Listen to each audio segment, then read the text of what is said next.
Okay, right. So a very good evening, guys. Can you let me know if y'all can hear me and also see a screen? Yes. Can see a screen? Right. Perfect. Today, guys, we're starting off unit number 2 in our past paper class.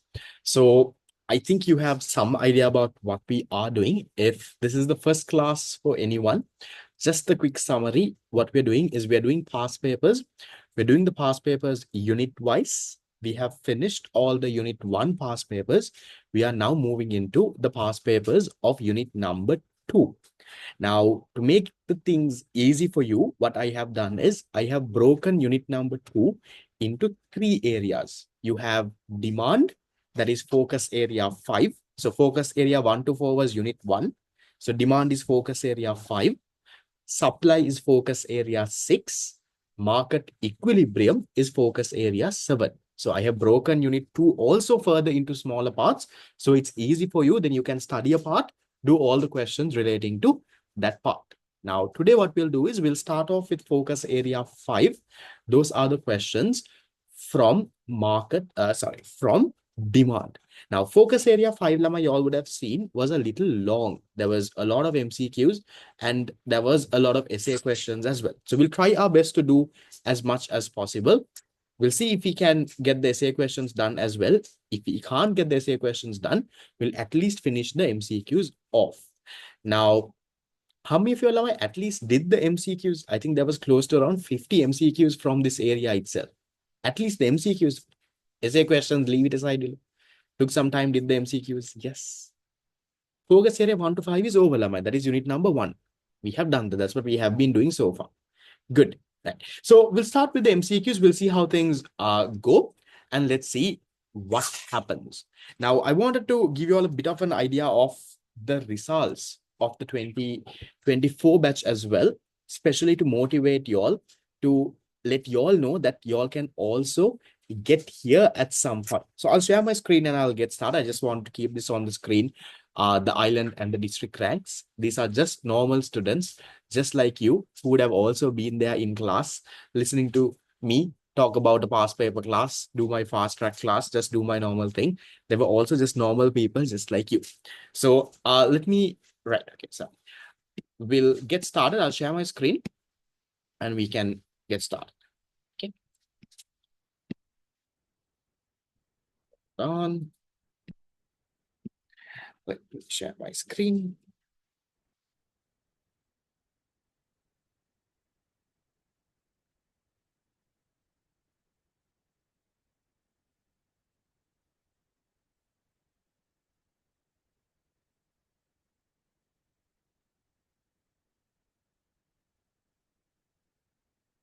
Okay, so I usually take a few minutes to talk about a current global situation, but instead today wanted to talk about a little bit about the results and a little bit about how you can actually get there. So we'll take 5 minutes just to see how things went and what can y'all actually do. Okay, so in terms of the results in the 24 batch, one thing that I want to tell all of y'all is that the English medium students have done exceptionally well compared to all other mediums out there. Anyone who knows out of the top 10 in the island, how many are from the English medium level? From the top 10. How many are from the English medium?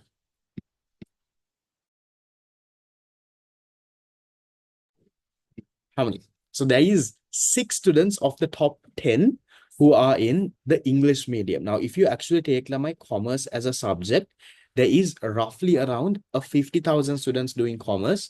Arts, there is much more. No, there is no separate island ranks for English singular medium and all. The island rank is for the stream. So there is around 50,000 students doing commerce. Arts is around a little bit much more. It's around an 80,000. Okay. There is around an 80,000, but okay, roughly we'll take commerce alone. We'll not to discriminate against the art students, but let's take commerce here. So from the 50,000 students, these are the top 10 in the island. The island ranks, Lama, you don't have separate for English medium, Sinhala medium, Tamil medium, it's just a total island rank that is out there. So from the top 10 in the island, out of all the mediums, you had 6 people from the English medium. Now you will wonder, now that's around 60%. 60% from the top 10, 6 are from the English medium. That's 60% of the top 10 are English medium. But if you actually take, Lamai, I think I've told you all this before also, out of 50,000 students doing commerce, the amount of people, yeah, yeah, the island first was also from English medium. Yeah. So I'll come to that. Out of 50,000 people, Lamai, the amount of students doing A levels in English medium. Yes, art stream has separate island ranks. The number of students doing it in English medium in the commerce stream, Lamai, is around how much? How much do you all think? There's 50,000 students doing commerce in total. How much of them are in the English medium? So English medium is, Lamai, roughly around somewhere between the 5 to 10,000 mark. So you have, let's say, around, I'll take the middle number, these are not the exact number, Lamai, but roughly around that. So you're looking at around 7,500 English medium students out of the total 50,000. That is, not all of them do econ, but commerce as a stream, there is around 7,500 English medium students. So that as a percentage, Lamai, is only around a 15% of students doing it in English. So even though 15% of students doing it in English, if you take the island ranks, Lamai, in the top 10, 60% are English medium. I'll make it even better for you. Can you tell me, Lamai, in the top 5 in the island top 5, how many are from the English medium? The island first, the island second, the island third, island fourth, island fifth. This is in the commerce stream. In the top 5 in the island, Lamai, all 5 are English medium students. In the top 5, all 5 are English medium students. So imagine how powerful English medium itself there is. That's what I have been telling you, Lamai, from day one. For English medium students, Lamai, there is enough and more resources. And now, given the fact that we have online classes, given the fact the recordings of classes are there, so you have so much of resources compared to so many other students, Lamai, compared to Sinhala medium, Tamil medium students. You have so much of things that you have. Yeah, you have the internet, you have the whole AI things that you can make use of, you have anything that you can find. So you're not at a disadvantage. Maybe around 10, 15 years ago, English medium students didn't have resources. There were no proper teachers, there were no proper, books, past papers were very hard to find. But now if you take English medium, that is what that is leading out there. Even though you have a very small amount of people doing it in English, it's the English medium students that end up getting the good island ranks, Lamai. So that's proof for you that you can also get there. You might be a minority compared to all the Sinhala and Tamil medium students, but your results will speak much louder when it comes to you during your batch. Then from this top 10 in the island, 3 of these students were my own people. When I say my own people, I will be very honest with you all. These are not people who came to my class, let's say 1 month before the exam, or not people who were just there 2 or 3 months before the exam. All 3 of these students have been there in my theory class.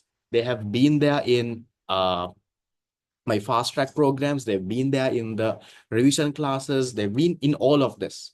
So they have been at least with me for around 2 years learning the subject. They would have, been a part of few other classes as well. I will not take 100% credit because they're school teachers, they're other subject teachers, all of that matters, right? On my end, I can only help you all with econ. I can help them get really, really well, but it's up to the student, how they do the other subject, how they study, how they balance everything. And that's how it works. Then in terms of the Z scores with the subjects, this time for the island ranks, econ has been a subject that has had a very, very high Z score, because the econ paper for 24 has been a bit challenging. I always like it. Recent years, that has been the story. It has been a very interesting and a nice econ paper, because the examiner itself is not making the paper for students who can memorize now. They want people to understand the subject logically. They want people to, apply that thing into the paper. So that's how they have set the recent papers. So with that being said, Lamai, what the Z score for econ has been actually at a very high level. And along with that, IT anyway has that Z score advantage because some rural students might not be able to get that done. So most of these students have been students who've done, all 3 of them did econ. That's why now they are my students. Some of them have done IT. means that they did business statistics. Statistics is also a subject that has a comparatively a very good Z score, and all of them did accounting as well. So that has been the combination. To the students who do the normal three subjects, now I know you all might sometimes feel a little bad. You might be doing accounting, econ, and business studies. You might be very smart. You might feel like, so then how do I get an island rank?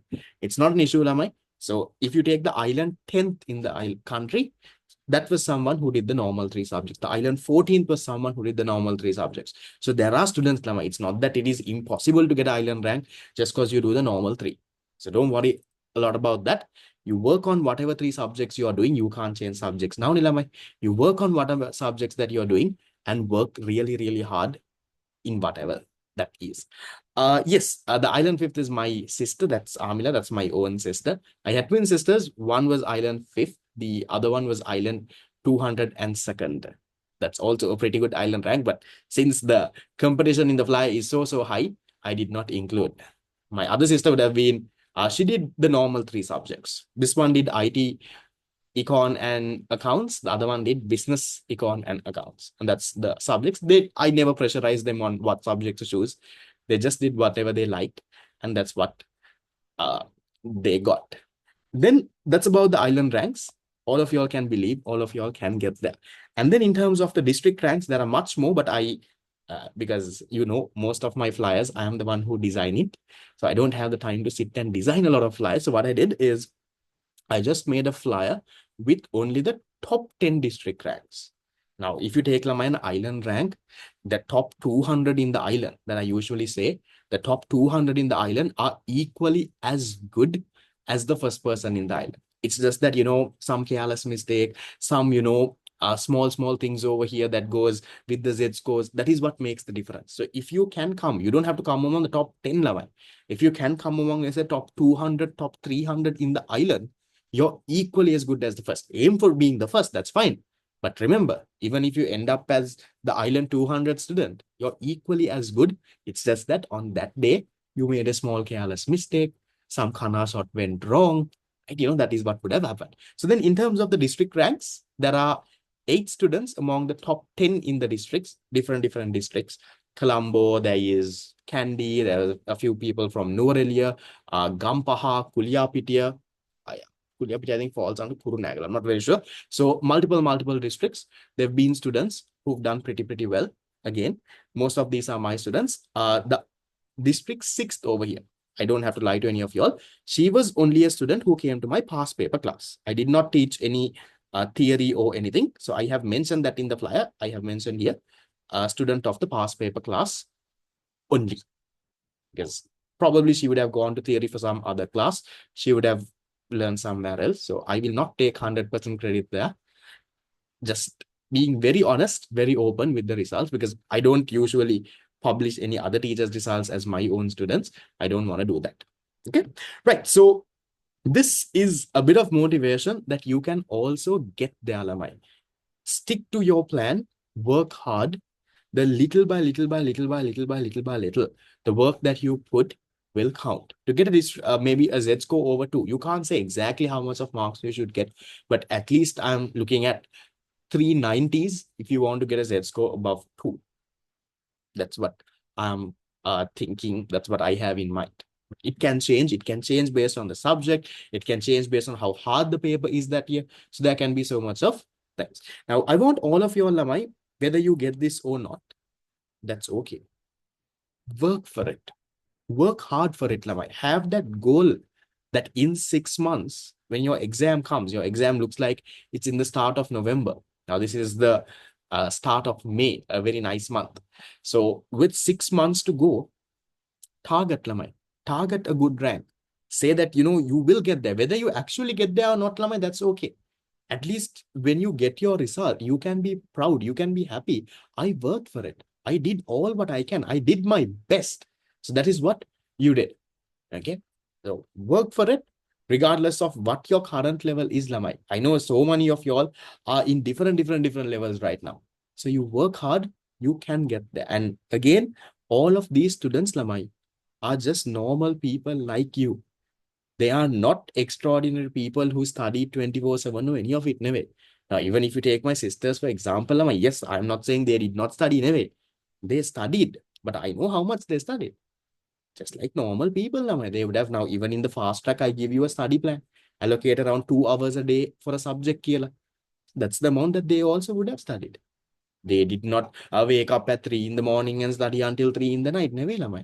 And now even me, back in 2017, when I was among the top 50 in the island, I did the normal 3 subjects. I was a part of so many other things in school, but still was able to get it done. We are just normal people. We are not extraordinary people who have, my memory power is actually very bad. I don't have that much of great memory power as well. But still, you don't have to by heart things. You don't have to memorize things. You understand things logically. Do work, Lamai. Practice, write answers, do papers.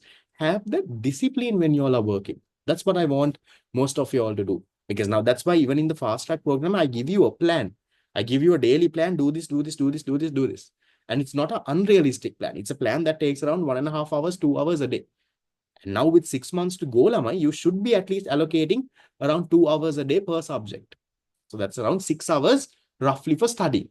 Some days it can be more, some days it can be less. But on average, I'm saying is around 6 hours a day is what you should be looking at. Maybe last 3 months, last 2 months, the number can be even higher. So put in that work, Lamai. All this work will not go in vain. Give it all you have. You might get into a local uni. You might get maybe some foreign schools. You might get the ranks. It will be a good feeling when you get there one day. So do it for your parents. That's what I always say. For all what they have done for you, for all the sacrifices they would have made, do it for them. You don't have to do it for anyone else. Even if you don't want to do it for yourself, do it for their happiness, for all the work that they have done, for all the money, the time, the energy and effort and everything they have put in for you. I think they deserve that. So work for that. I hope all of you all will, 6 months down the line, will do really well. When your results also come, you will have some amazing results. So with that, Lamai, we'll move into the papers. The other stream students also get ranks, Lamai. So the math stream gets, the bio stream gets. So those ranks I don't know because I never taught any of them. Art students, yes, they do have the ranks. I'm not very sure. I think a few of these district ranks that I have, some of them are art students. I will confirm. I just couldn't check that, but they have done pretty well. Any questions? Shall we get started? Others will never be able to finish. So work hard. That's the only message that I want to give you. Hopefully, for my next batch, when I'm doing this fast paper class, you will be on this screen, on this flyer, and I will be talking about you to them next year. Let's hope that happens. So with that being said, we'll start, Lamai, with our Unit 2 past papers. IT classes, they didn't have like a proper teacher. What happened is so many teachers moved around. I'll find so many people have asked me about an IT class. So I'll have a look, Lamai. I'll see where the other students went. But most students, what I've heard is there's not been a proper teacher. Now, there are a few new teachers who are coming up. I will have a look and I'll let you know. I think our admin sent one teacher's contact on the group. Looks pretty good. And again, Lamai, at the end of the day, it's not the teacher, it's the effort that you put. And I'll personally tell you, just because you come to my class, that doesn't mean, Lamai, you will get an island rank. So yes, in my, I have right now in this year, I've got a few students. Past years, I've had a few students who've got a good few island ranks. But that doesn't mean just because you come to Arshad sir's class, an island rank guaranteed ki never. You have to put the effort, Lamai. All I can do is I can guide you. Your island rank depends on your other subjects. It depends on all of the rest as well. So have that in mind. Business studies also, just drop me a text. I'll send you a few teachers that I personally know. Shall we start? Otherwise, we can't finish. So 2011 A-levels, Lamai, just for those who joined late, we're starting unit number 2 today. We're doing the demand-related questions of unit number 2. That is focus area 5. First, we'll finish all the MCQs. Depending on if we have some time, we'll move into the essay questions. The class today, I'm thinking of to go until around 6:30. I have a wedding at night. That is why I moved the class to the evening. So I'm thinking at until around 6:30. We'll see how it goes. Okay. So give me answers, then I know, Lamai, how much of in detail I need to explain. So question number 10 says, a shift of the demand curve of a product to the right could be caused by a what? My demand curve shifting to the right, can my demand is increasing or decreasing? Shifting to the right, demand curve is shifting to the right means your demand is increasing. Okay, demand is increasing. Demand is increasing. Okay, so if I am to picture this, this is what they're talking about. Demand curve shifting to the right. Okay. How can your demand curve shift to the right? Now let's look at the answers. Most of you have given me the correct answer. First one, a fall in the price of a substitute. What happens, Lamai? If the price of the substitute falls, what happens to your demand? Now, let's say, Lamai, another class teacher, that is my substitute, another class teacher reduces his class fees. What will happen to my demand? If another class teacher reduces their class fees, the students will start to go to that teacher. Eh? And as a result, what happens to the demand for mine? The demand will decrease. Now, a leftward shift. Demand will shift to the left. What about number two? A decrease in the price of the good. Now, does the decrease in the price of the good shift your demand curve? Decrease in the price of the good doesn't shift, no? It's a point movement. It's an increase in the quantity demanded. So if I'm to show you that, how do you show a decrease in the price of the good? Let's say, for example, Lama, you were here. Now, if the price goes down, this is your price axis, you will go from this point to this point. Now, that is what you call a expansion in quantity demanded. It's a point movement, not a shift. So 1 is wrong, 2 is wrong. Then we have 3. Rise in income. Could that be a reason, Lama? Income has increased. Therefore, now the demand has shifted to the right. Yes, no. If people's income rises, demand curve will shift to the right. So that can be our answer, number 3. And number 4 says rise in the price of a complementary good. Now, complementary goods are two goods that are bought together. Now, a complementary good for my classes is, let's say, data. Now, what if data prices become very expensive, Laman? Complementary good. Dialog is charging 1,000 rupees per GB. What do you think happens to my demand? Demand for my class. If dialog increases 1 GB, 1,000 rupees, what happens? Now, not much people will come for online classes neither. As a result, demand for my good will start to go down. Demand will decrease. So not this. A rise in the cost of production. Does that affect demand, Lamai? Cost of production affects demand? No, no. Cost of production affects supply. And can you tell me, Lamai, what happens to supply? Does it increase or decrease? Supply decreases. So your answer there is, Lamai, number 3. Hope that is okay.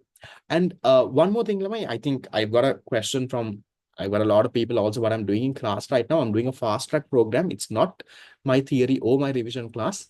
I have finished my theory and revision class syllabuses last month. I usually finish it a bit early to give my students that advantage of learning the syllabus multiple times, and something that I actually asked these top island rank students as well. And that's something that they said that actually helped, because without waiting until the last moment to finish, when I finish off my theory and revision class syllabuses early, that gives them enough and more time to study. And with the fast track, with the past paper class that they do, multiple so many times, the same thing gets taught and that sticks into their head. So that's what I'm sticking with, that strategy, and it has been working so far. Okay. Yeah, fast track registrations are open for month 2. I think I shared details yesterday. I'm not going to talk too much about it. Maybe later we'll talk about it. We'll go to the next one. Which of the following is not held constant when drawing a demand curve? Demand curve is drawn to represent the law of demand. So demand curve is drawn to represent the law of demand, show the negative relationship between price and QD.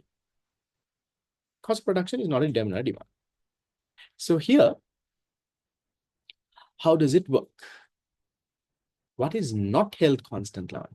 All other factors affecting demand are held constant. What's the factor that is not held constant? The factor that is not held constant is the price of the good itself. So along the demand curve, Lamai, will the Price change? Yes, price can change. But we assume that all other factors are held constant, because if a other factor change, then your demand curve will start shifting. So that is your answer. Again, not a very hard one, Lamai, a very easy one. Yes, this past paper class, until I finish all the 12 papers, the past paper class will go. So it might go until around September, October. It might go. Not that I can finish it in 1 or 2 months. Okay, coming to this question 12. Now, these kind of questions, Lamai, you have to draw. Now, these are not questions that you can memorize at you and do. You have to draw and see. So let me show you how you do this. Okay, watch carefully. They are saying the demand for a particular normal good is inversely related and the supply is positively related. Okay, that we know. They are saying during a given time period, 5,000 units are sold at the price of 50. So that is the equilibrium price. They have been selling. They are saying there was a downward sloping demand curve, an upward sloping supply curve, and at a given time period, at the price of 50, they were selling 5,000 units. That is what they have initially told us.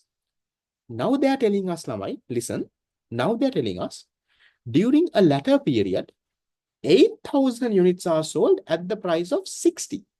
So now the price is 60 and the quantity is 8,000.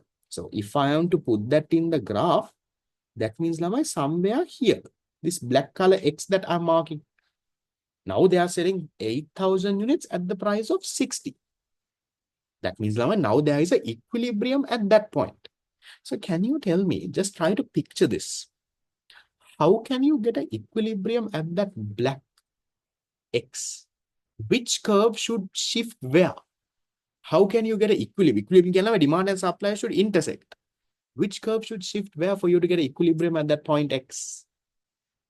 Maybe, Lamai, if your demand curve shifts to the right, Balan, if your demand shifts to the right, then you can get an equilibrium at that point X. No? Then you can be selling 8,000 units at the price of 60. So you have to logically draw and see, Lamai. Now, these type of questions, I can't also do it in my head. I will also draw. Now it is this. So then, if that is the case, now look at the answer, Lamai, which will increase your demand. Which answer does increase your demand? Which one will do? No, it can't be a point movement along the supply, and then that's not an equilibrium. One, an increase in the price of complement. And we talked about that in the previous question. If the complement price increase, demand for your good will go down. No. Increase in the price of a substitute. And that could be an answer.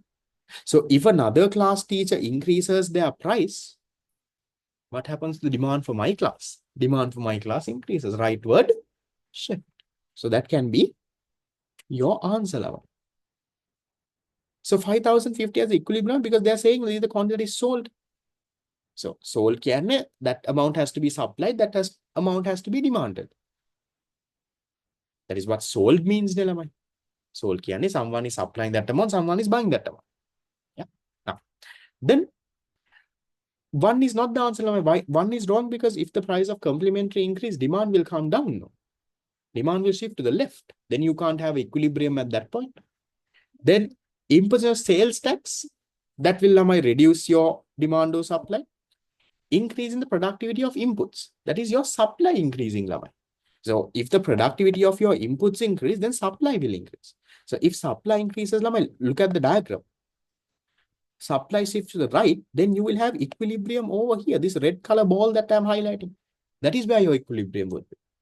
You will have a price less than 50. Now here we have 60 and 8,000. So practically think, Lamai, you all have to use that brain. It's not about memorizing. When not for increase in the cost of raw materials, then supply will decrease. Then you also can't get to that point. So logically look, draw a rough diagram, picture a rough diagram, see, okay, how do I get there? Then you realize, okay, if the demand increases, I can get there. Then look for an answer that will increase the demand. Quantity sold means the equilibrium, correct. Then going to the next. Coming into 2011, question 13. They're saying, if the price last year demand for a manufactured good of a firm is minus 0.8. Minus 0.8 can you tell me what is the type of elasticity? Elastic, inelastic, unitary elastic, perfectly elastic, perfect inelastic. What is this? This is inelastic. Inelastic demand. Then they are saying, what will happen if the firm raises prices?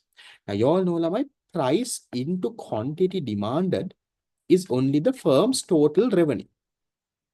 Okay. So you all tell me, Lamai, if the firm increases prices, if demand is inelastic, what will happen to QD? I know QD will fall. Now, don't tell me QD will fall. That is law of demand.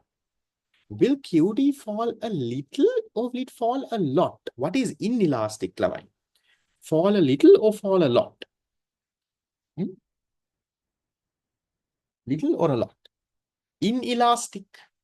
Perfectly inelastic means it doesn't change. Inelastic. Inelastic, it falls, but a little. So what do you all think? The price increases, QD falls only a little. What will happen to total revenue? What will happen to total revenue? Will it increase or decrease? It will increase. No, Matalama, in the fast track class, I talked about my fast track total revenue. Remember that? Yes. If I increase my class fees next month to 6,000 or 7,000, if the number of students fall only a little, what happens to my total revenue? My total revenue will increase. So which one is your answer? Your answer is, Lamai, total revenue will increase. It will rise. So answer number 1. Right? Done. Then we go into the next one. Right. 2011 done. How do you do for 2011? Nothing was very hard. There were around 1, 2, 3, 4 questions. P is perfect elastic. Probably will come to that. There will be a few questions. Okay. At least around 3 out of 4 is what I would expect. Nothing was very hard. We'll come to 2012. 2012, question number 7.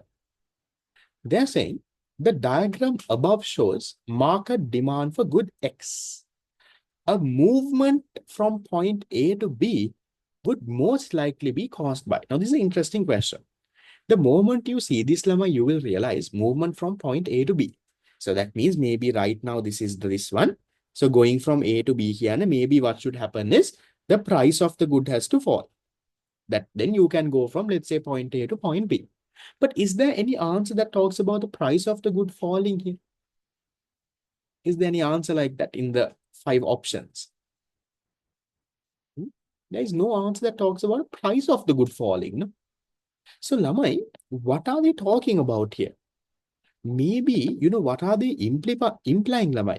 Maybe there was an equilibrium point over here. Okay. There is a invisible supply curve that they are not talking about. So you have been at equilibrium at point A. Now you're going to equilibrium in point B. So from point A going to equilibrium to point B, that's an increase in your supply. So then Lamai, look for an answer that causes an increase in your supply. Which answer causes your supply to increase? Supply curve to shift to the right. Then you can go from A to B. Increase in the price of the good? No, that will Lamai affect demand, no, not supply. Then increase in income, decrease in income, that again affects demand. Decrease in the cost of production? And yes. So if the cost of production comes down, Lama, if your good becomes cheaper to produce, then suppliers will increase their supply. Supply will shift to the right, and you can go from point A as an equilibrium point to point B. Decrease in supply, no, it has to be an increase in the supply. So answer is number 4. Done. Moving to the next. Question 9. Okay, they are saying a consumer finds his total expenditure on rice stays the same even after the decrease in the price of rice. Other things being equal, which one of this is true? Remember, Lamai, I have taught you all this relationship. Price into quantity demanded is equal to producer's total revenue or consumer's total expenditure. In which situation, Lamai, when even the price increase or decrease, when does total revenue not change? When it is what elastic? We have learned this because I'm not going to very basic. We're not a theory class. I hope you all have learned that in theory. I'm just recapping. Okay.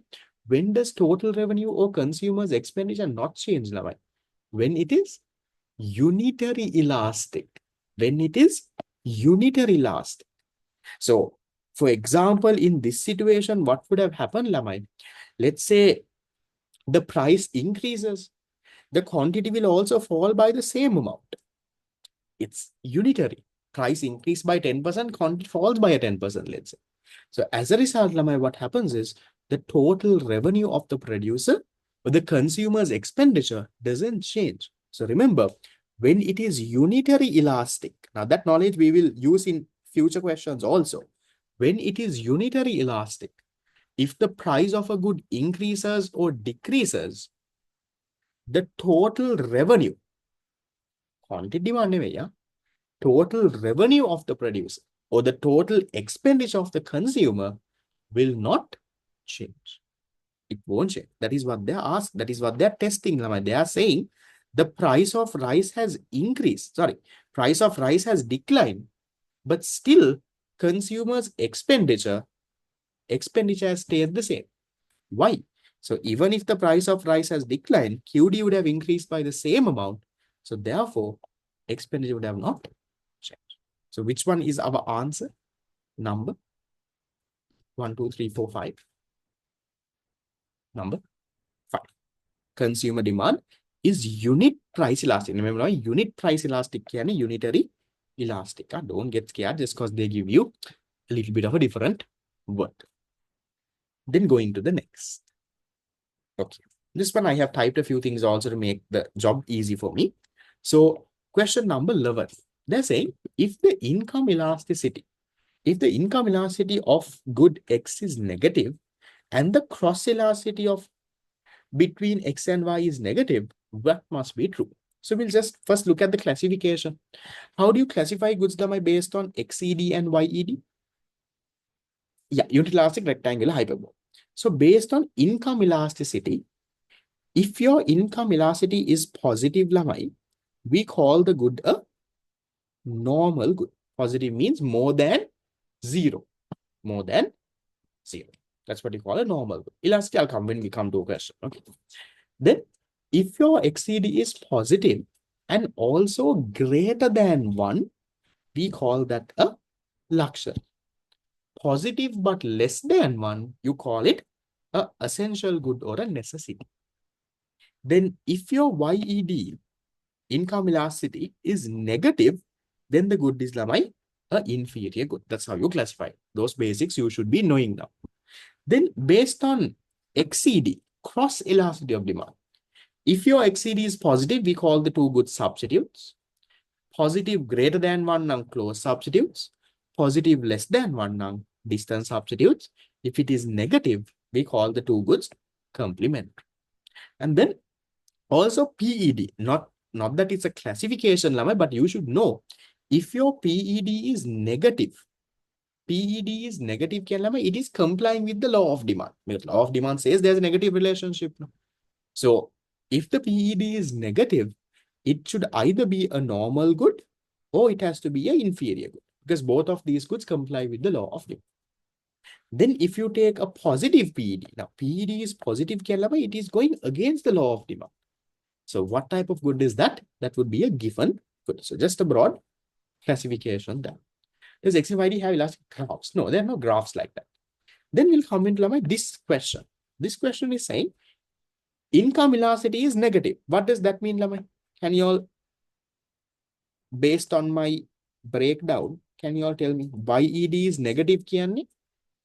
Is it a normal good or an inferior good? YED is negative. That's an inferior good. Okay. Then cross elasticity between X and Y are negative. So the between X and Y, the XCD is also negative. That means what, Lamai? The two goods are substitutes or complements? They are complementary goods. See, now these are very easy question. Then which one is your answer? 1, 2, 3, 4, 5. Number 4. X is an inferior good and is a complement to good one. Now, I'm not going into very basics, right? This is not a theory class, Hinda. I'm not going into very basics. So if someone has not at all learned theory and you're now trying to do the question and expecting me to go through the very basics, I'm a bit sorry about that, because otherwise I can't finish. I have finished a theory class. I have finished a revision class. I have even finished unit number 2 in my fast track class. So I have taught this thrice to my students. And now only I'm doing the past paper. So if you're learning, never learn this and doing the past paper, it will be hard. But don't be demotivated, work hard. You have some sort of theory note. You might have your school note or some other class that you have gone to learn. If you have no option, then you can get my theory class recordings and tutes, but that could be the last option. Go back to whatever that you have and learn the theory properly and get back. Then coming into 2030. Okay, 2012 was also done. How did you all do in 2012? There were 3 MCQs. 3 out of 3? At least 2? Okay, nice. Then come to 2013.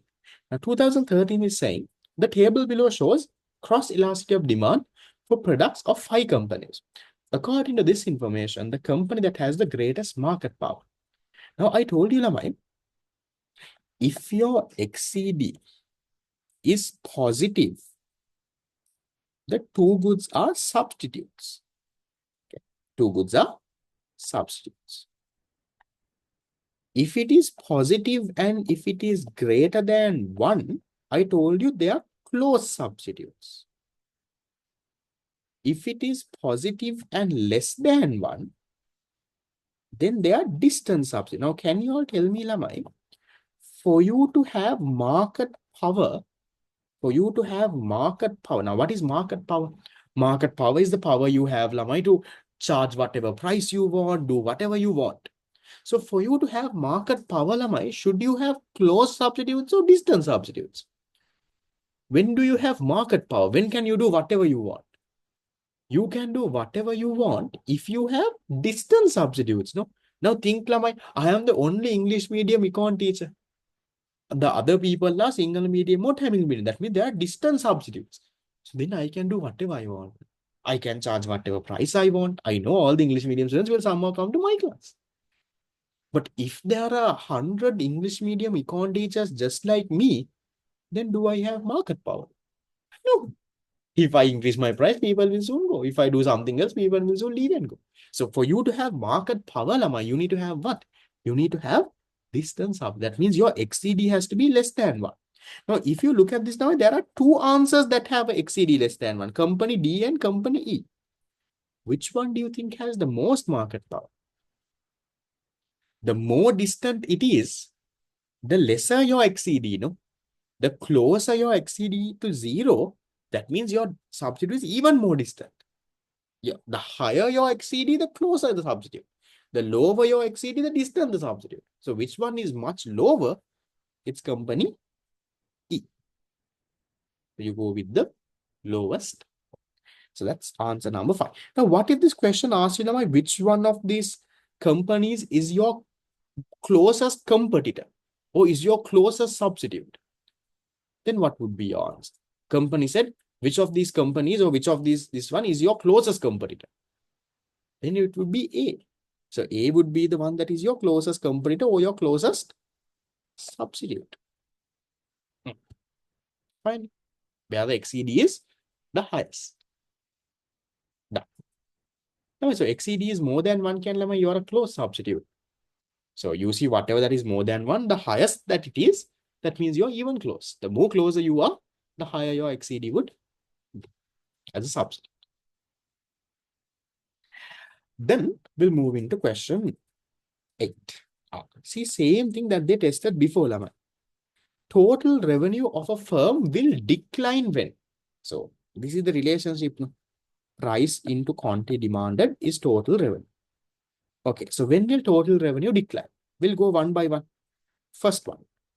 price rises and supply is elastic. Price rises, supply is elastic, that doesn't matter. You look at price and quantity demand. So first one, right, I will cut off that. Second one, price falls and demand is elastic. If the price falls and demand is elastic, demand increases a little or lot. Demand is elastic. Elastic a lot, right? It's a big change. So then, what do you think happens to total revenue? Price comes down a little. Your quantity demand increases a lot. Elastic demand. Meaning, your total revenue will then increase. Then can that be our answer? We are looking for an answer where total revenue declines. So not number 2. Then number 3 will. Number 3 says, price rises and demand is inelastic. We'll see. Price rises, demand is inelastic means demand falls a little or a lot. Demand falls only a little. Price increases, but demand increases only a little. Falls only a little. What happens to total revenue? Now look at which arrow is big, right? I'm drawing the bigger arrow for the bigger change. The price increase is bigger, right? So total revenue will rise. So not 3. Then we'll go to 4. 4 is saying price rises and demand is elastic. So price increases, demand is elastic. What will happen to QD? Will it fall a little or a lot? Elastic demand. It will fall a lot. Then what happens to your total revenue? Price increases, but demand falls a lot. So then your total revenue will come down. And that can be your answer. Then we look at number 5 also. Number 5, price falls and demand is unitary elastic. So price comes down. Unitary and QD will also increase by the same proportion. What will happen to your total revenue? Can you tell me? Will it increase or decrease? Will total revenue increase or decrease?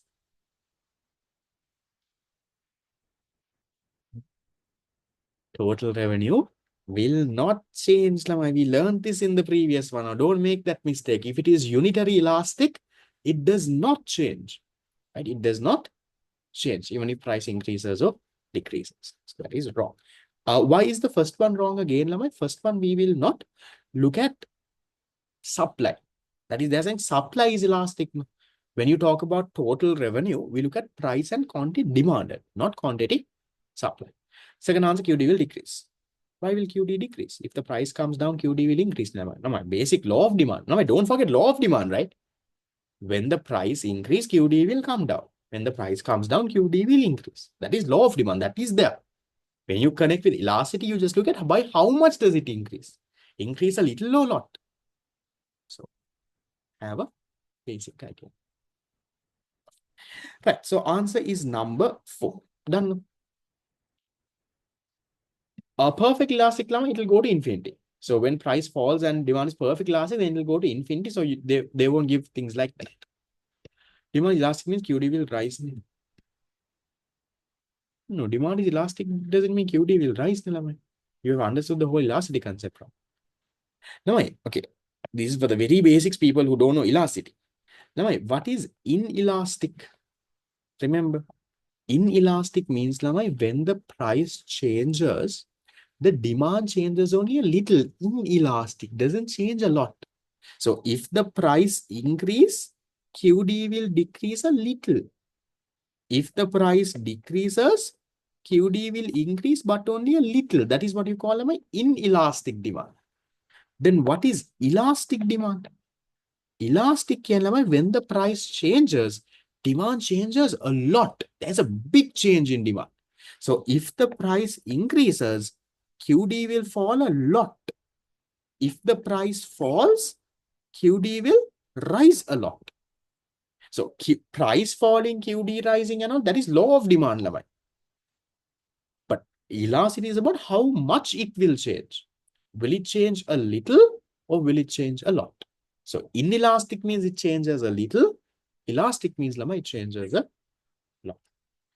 Okay. Right. Now, 2013 question 9.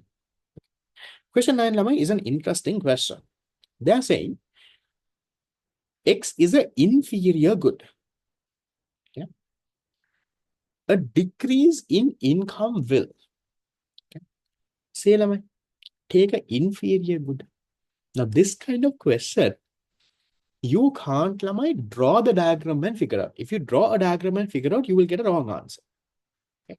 You all tell me lama, inferior good. Inferior good means maybe like for like a BD for a poor fellow, maybe like something like a ceiling fan if you have a AC, an inferior good. So now, if your income decreases, what happens to the demand for the inferior good now? What happens? Does it increase or decrease? Demand for the inferior good will increase. If your income comes down, you buy more. Negative relationship between income and demand. Now, when the demand for a good increase, what happens to the price of that good? Now, if so many people want to buy that good, demand increase now, what happens to the price of that good? The price will increase. Price will increase. Now, for example, if so many people want to come to my fast track class, I will increase the class fees next time. Now, even this time, I limit the registrations. I keep it at, okay, 300 and 300. That's it. More people come, very sorry. You to come next month. Yes. Otherwise, I can't coordinate. Otherwise, I can't mark the papers, can't get all of that done. So, if the demand for a good increase, Lamai, what happens? The price increases. So, then tell me, Lamai, inferior good, does it comply with the law of demand? Yes or no? Inferior good complies, Lamai. It complies with the law of demand. So, complies with the law of demand, kiyanne, it has a negative or positive relationship between price and QD. Relationship between price and QD is positive or negative? It is negative. It complies with the law of demand. So then Lamai tell me, if the price increases, what happens to the quantity demanded?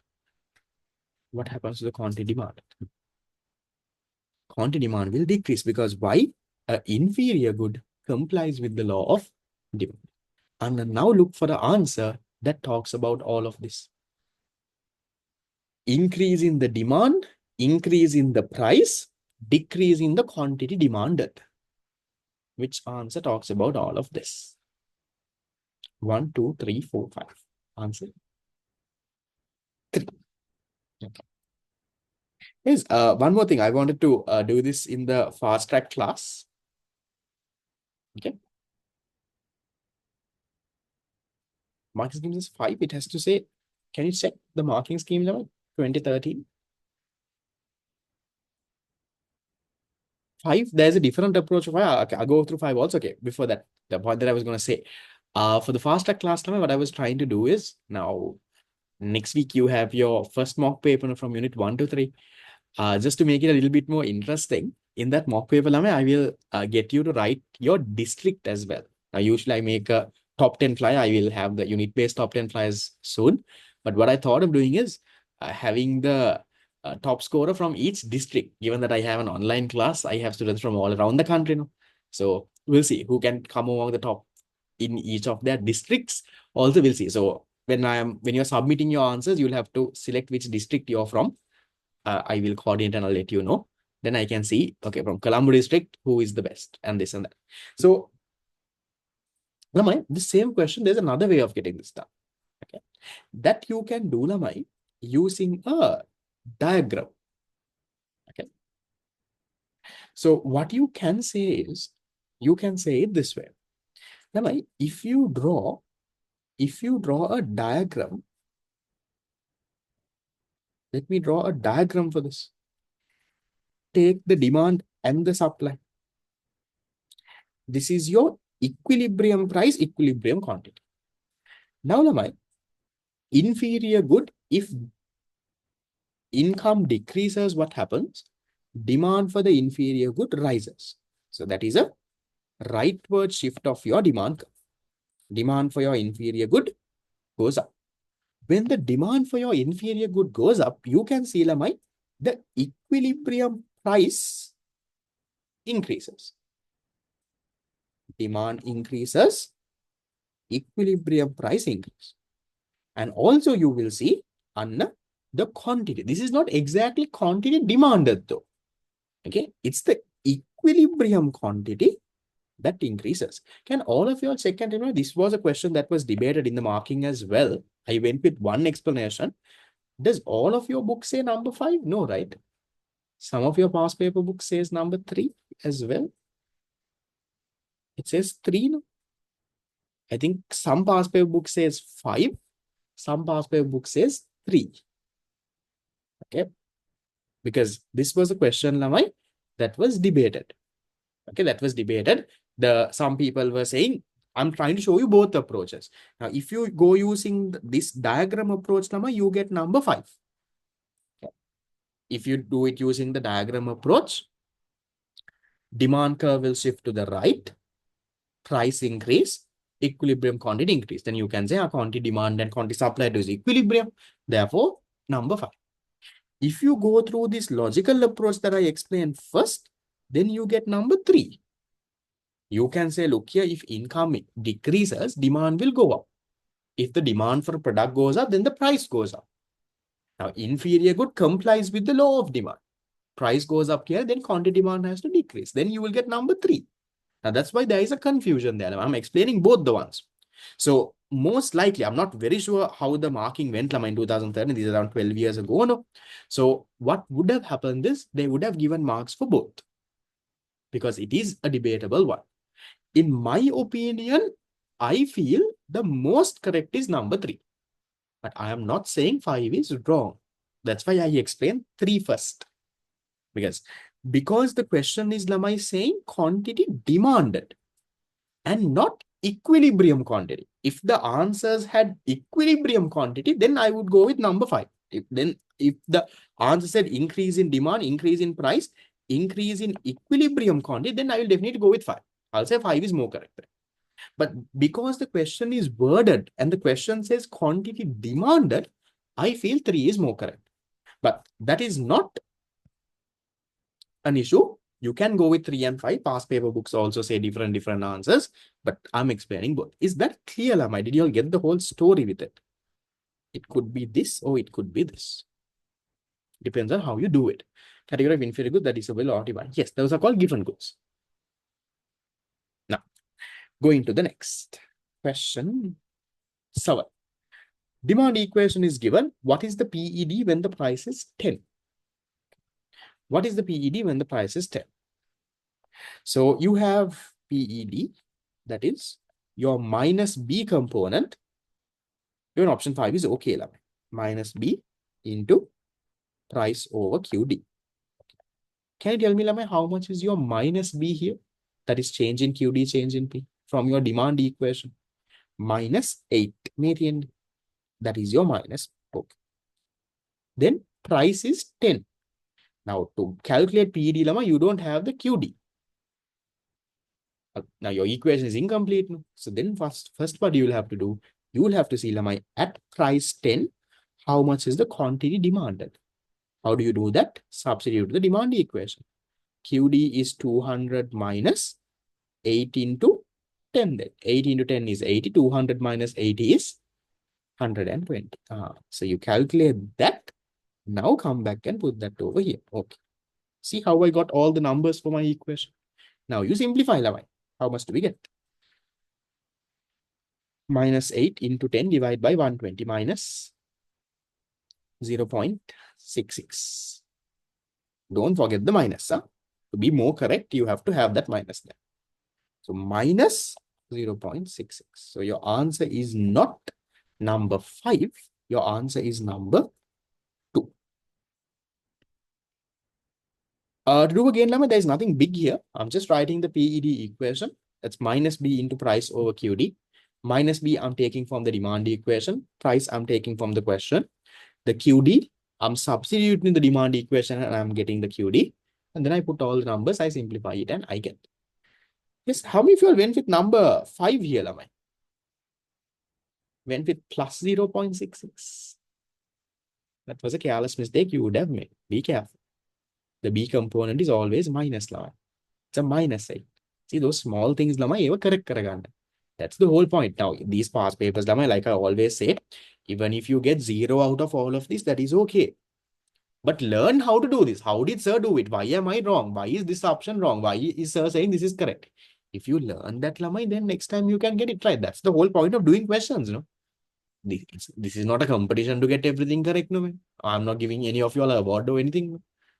So you do it and come. Right or wrong, that's fine, but learn. Then at the end of the class, the person who got all the MCQs also know how to do it. The person who got all wrong also have now learned it, and they also know how to do it. So next time, if this comes in your A-level paper, whoever who got all correct this time also gets it right. Person who got it all wrong this time also gets it right. That's the object now. You might be a weak student. That's okay. You might not know anything that I'm talking about. But after this class, learn. Why did sir say this? Why is this wrong? Why am I putting this? Learn. Then the next time, you and the smart student both, 6 months down the line, when the same question comes, product turned around, both of you all get it right. That's the whole point. Okay? Okay. 13 is done. How did you all do 13 had? Question 1, 2, 3. 3 out of 3. Let me go to 14. Now we'll pick up the pace a little, Lamai, because otherwise MCQs tigavat ivara karaganna bari ve. So 2014 question 8. Price elasticity of demand measures what? What does it measure? PED is about the responsiveness of quantity demanded. Yes, it has to be this. Responsiveness of quantity demanded to a percentage change in price. If the price changes, by what percentage with the QD change? That is what? That is what my price elasticity of demand is. Price of your good, the price of related good, price of concerned good. Related good means substitutes and complements. If the price of your good changes, how does your demand respond? That is what PED is about. Which one is the most correct answer?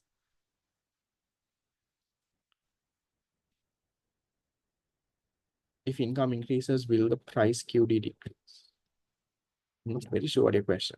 Okay. So responsiveness, quantity demand to a change in determinant of demand for a good, that is my elasticity of demand. Broadly, what we call elasticity of demand, not price elasticity of demand. Then number 2, responsiveness of quantity change to a relative change in the price of the good. Okay, that looks right. Price of your good is changing. How will the quantity demand change? Could be. Then responsiveness quantity demand to a change for another good, that is XED, cost elasticity. Responsiveness quantity change factor of production, no. Increase in quantity demand, no. So answer is number 2. Because 4 and 5 is wrong. My 4 is talking about because of a factor of production change. That can't be PED. And then 5 is saying increase in quantity demand to a relative change in price. That is not PED. It can increase, decrease both. If income increase, will the QD decrease of an inferior good? Yeah. The demand will decrease. Purchase power increase. Yeah, purchasing power increases, so they switch and buy a better good. That's the whole point of inferior good. When your income increases, you stop buying ceiling fans and you buy your AC. Yes, when your income increases, I agree your purchasing power increases. Because your purchasing power increases, you don't buy the ceiling fan. Ceiling fan demand goes down. So income increases, inferior good demand comes down. Okay. Then going to the next. A supplier expects to increase revenue by increasing the price. Easy one, 11. What should happen to your? See, that same story they are asking, Lamai. Price and QD. Lamai. By increasing the price by 10%, if the fellow wants to increase his revenue, what should happen to QD? It should fall a little or fall a lot. When will his total revenue increase? His revenue will increase if QD falls a little, no? It falls a little, then his revenue will increase. So QD is falling a little. What is that? Elastic or inelastic? QD falling a little here. That is inelastic. Inelastic means your PED is more than 1 or less than 1. PED less than 1. So look for your answer now. These are very simple things. Are the same thing. Can you see how they tested in different ways? Same knowledge. This is like the third, fourth time I'm doing a question like this. So which one is your answer? Answer. If your PED is less than 1, that means if it is inelastic, then if you increase the price, QD will fall a little, total revenue will go up. Okay, good. Then that's okay. Even if you got it wrong early, it's okay. From the explanation, learn. This is not your final exam. This is for you to learn. Final exam. Question 8. If the demand for milk powder increases whenever the person's income increases, then milk is an example of what? They are saying whenever income increases, demand for milk increases. Positive relationship between income and demand. So what are the goods that have a positive relationship between income and demand? Income, demand, what is the type of good? That's a normal good. Income increases, demand increase. So a good that has a negative relationship between income and demand, that is inferior. But here there is a positive relationship. Whenever income increases, they are saying people are buying more milk powder. That means it's a normal good. Done. Then 10. Given are a special type of inferior goods. Given goods are goods, along with being inferior, they also have a positive relationship between price and QD. If price increase, QD will increase. That's a given. We'll go into that. There might be a few more questions later. I'll come. Then question 10 is saying, sugar and jaggery are substitutes in many consumption activities. Therefore, if the price of sugar rise, we would expect, give all the possible options. If the price of sugar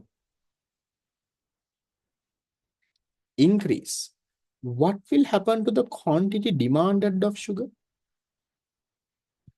Quantity demand of sugar? Quantity demand of sugar will decrease. What can happen to the quantity supplied of sugar? If the price of sugar increase, sugar suppliers are happy. They will, that could also be an option. Then we'll think of the substitute. If the price of sugar increase, what do you think will happen to the demand for jaggery?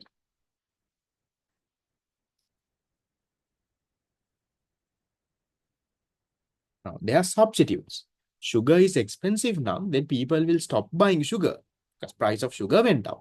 They will come and buy jaggery. Demand for jaggery will rise. Okay, so look for an answer that talks about this.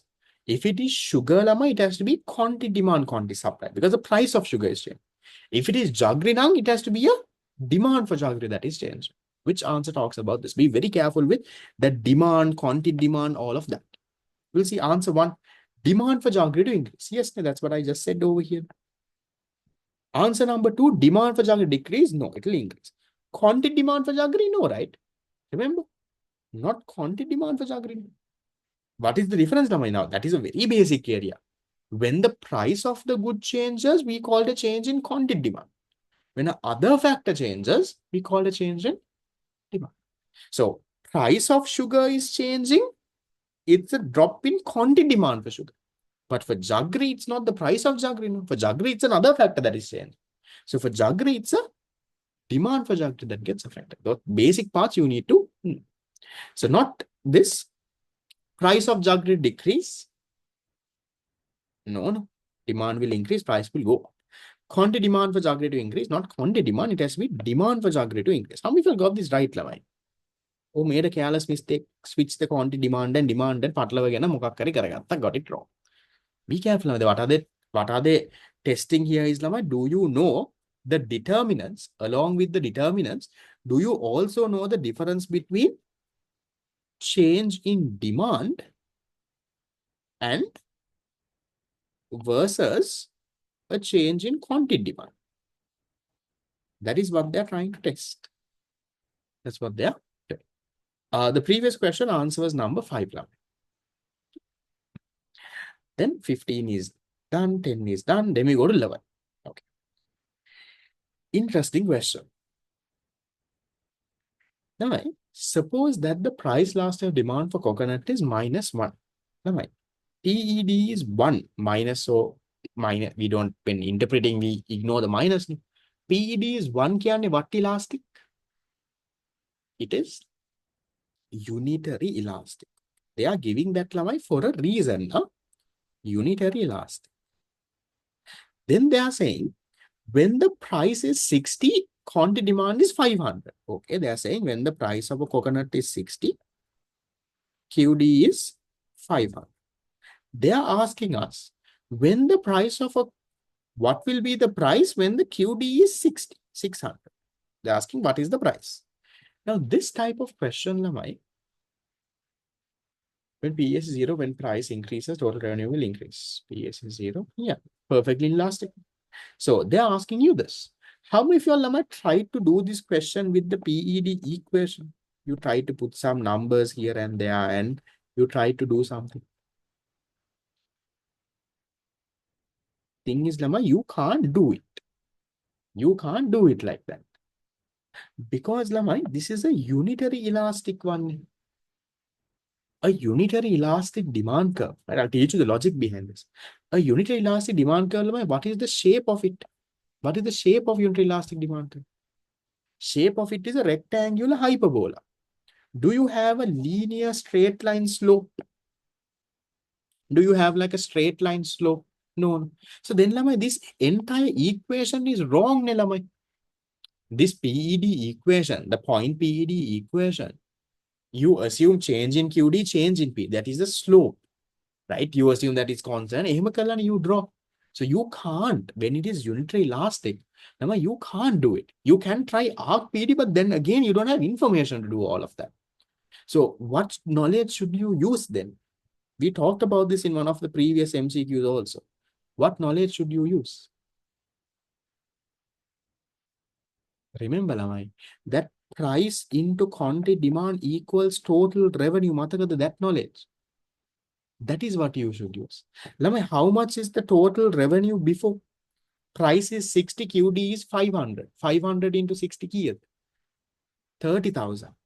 Now, whenever the price change, yes, let's say price is whatever. But what can you tell about the total revenue? If it is a unitary elastic demand curve, it can't change, no? No matter what the price is, total revenue has to be this. And now work backwards and get the price. What into 600 is 30,000? So in other words, 30,000 divided by 600. You will get the price. What do you get? You get a 50.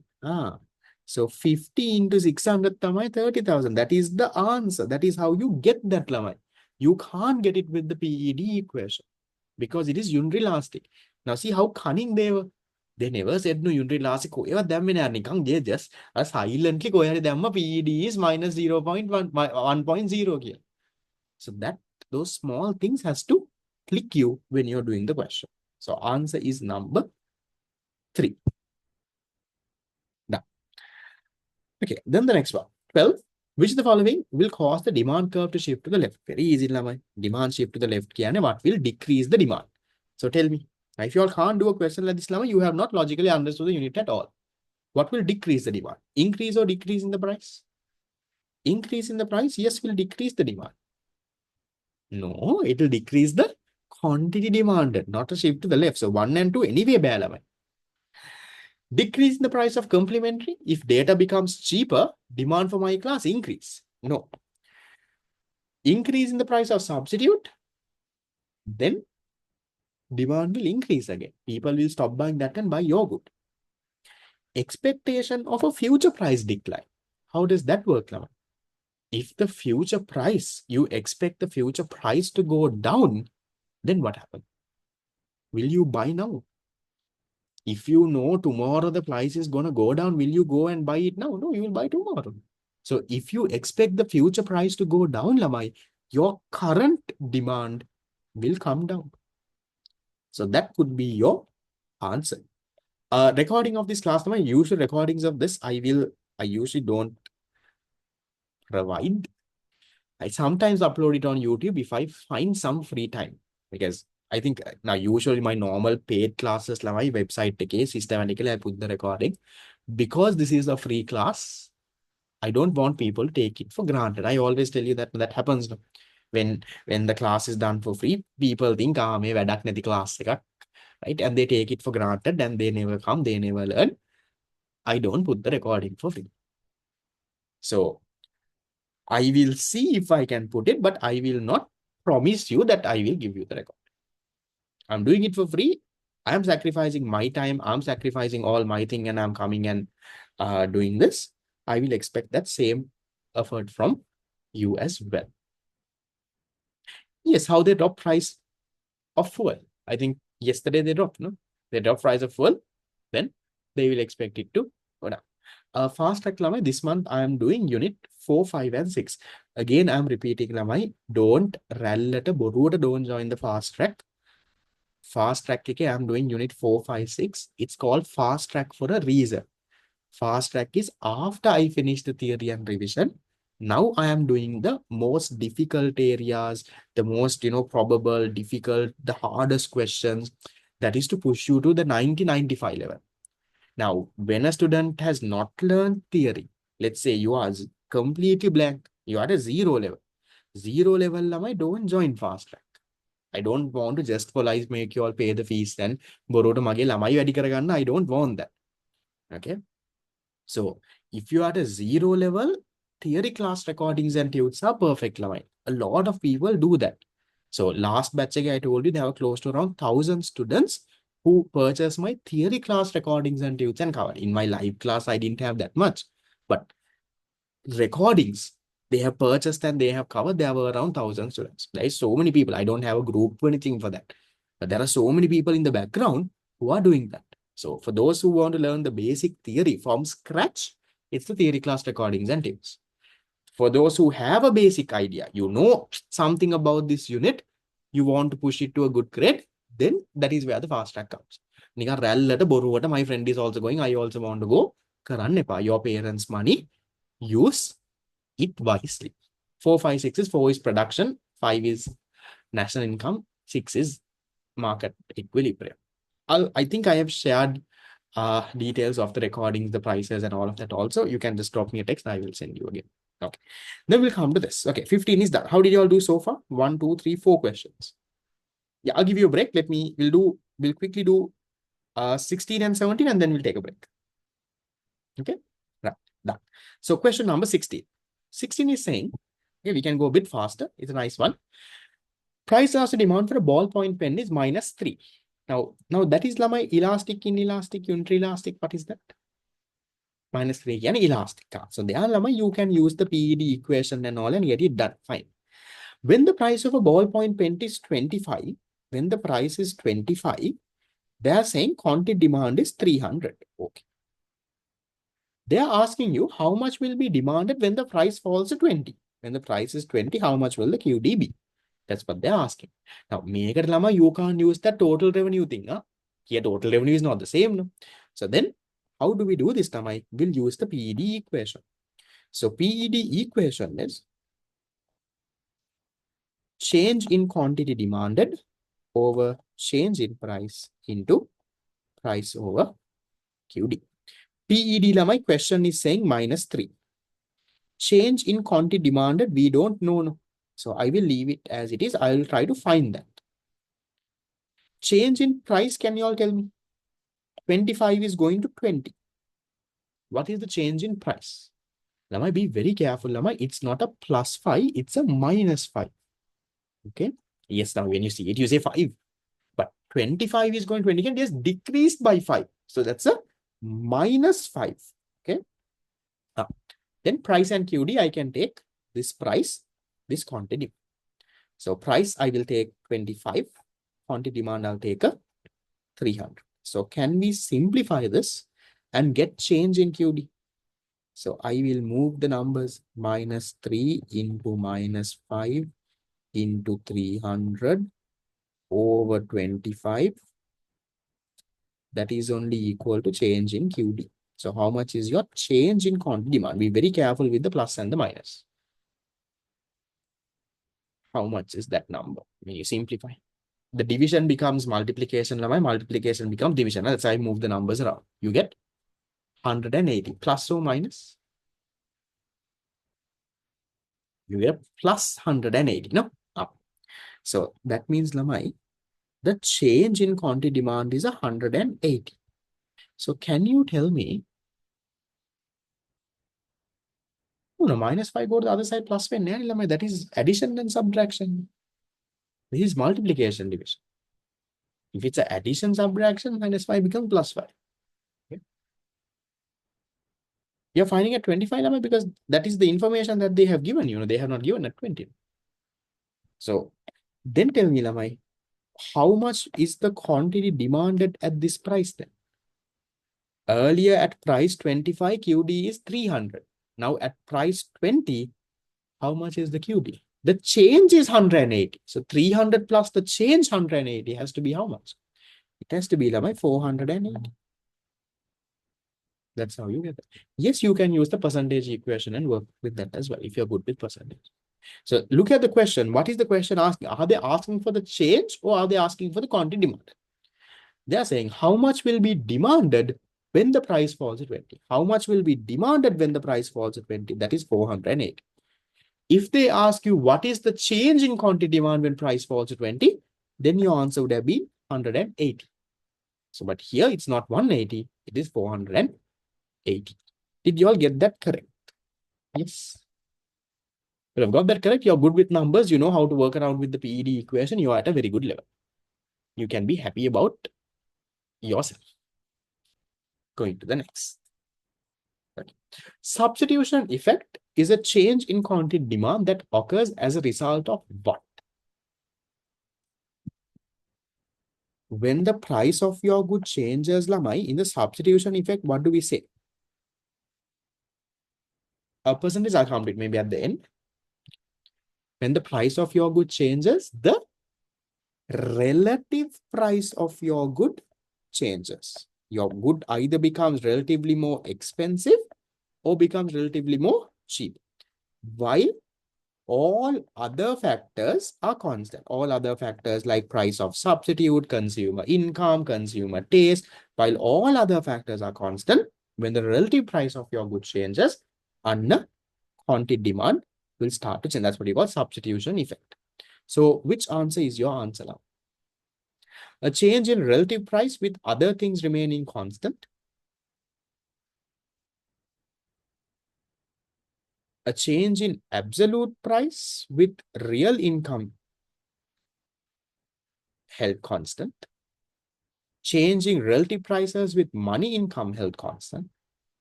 Change in real income with real income change. I will cut that. Change in money income. No, I'll cut that. So I've narrowed it down to 3. Which one do you think is the most correct? It's a change in your relative price. When the price of your good changes, your relative price changes.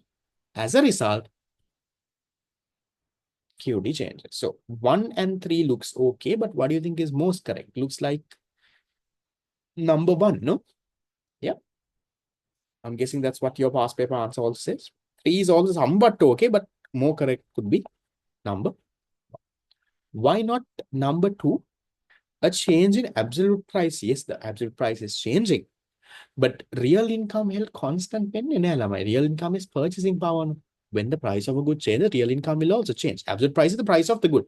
For example, the absolute price of my fast track class is 5,000 rupees. That's the absolute price. If I increase my absolute price, yes, my relative price will also change. I become relatively more expensive or I become relatively more cheap. Okay. So answer 1. Then am I going into, okay, 2017. Money income is constant. Money income is constant. You can say income effect, but it might go in the other one as well. So money income is your normal income. So substitution effect, income effect, both, all determinants are constant, including money income, price of substitute, everything. Money income is income earned by people. Yes. 2017. Okay, so this is the year that I did A levels, and I'll show you a question that I got wrong when I did my exam. 2017, question 7. Which of the following, which one of the change the factors cause the market demand to remain unchanged? Simple. When will the demand curve not shift? Demand curve will not shift if what changes? That's a very easy question. That is if the price changes. If the price changes, demand won't shift, no?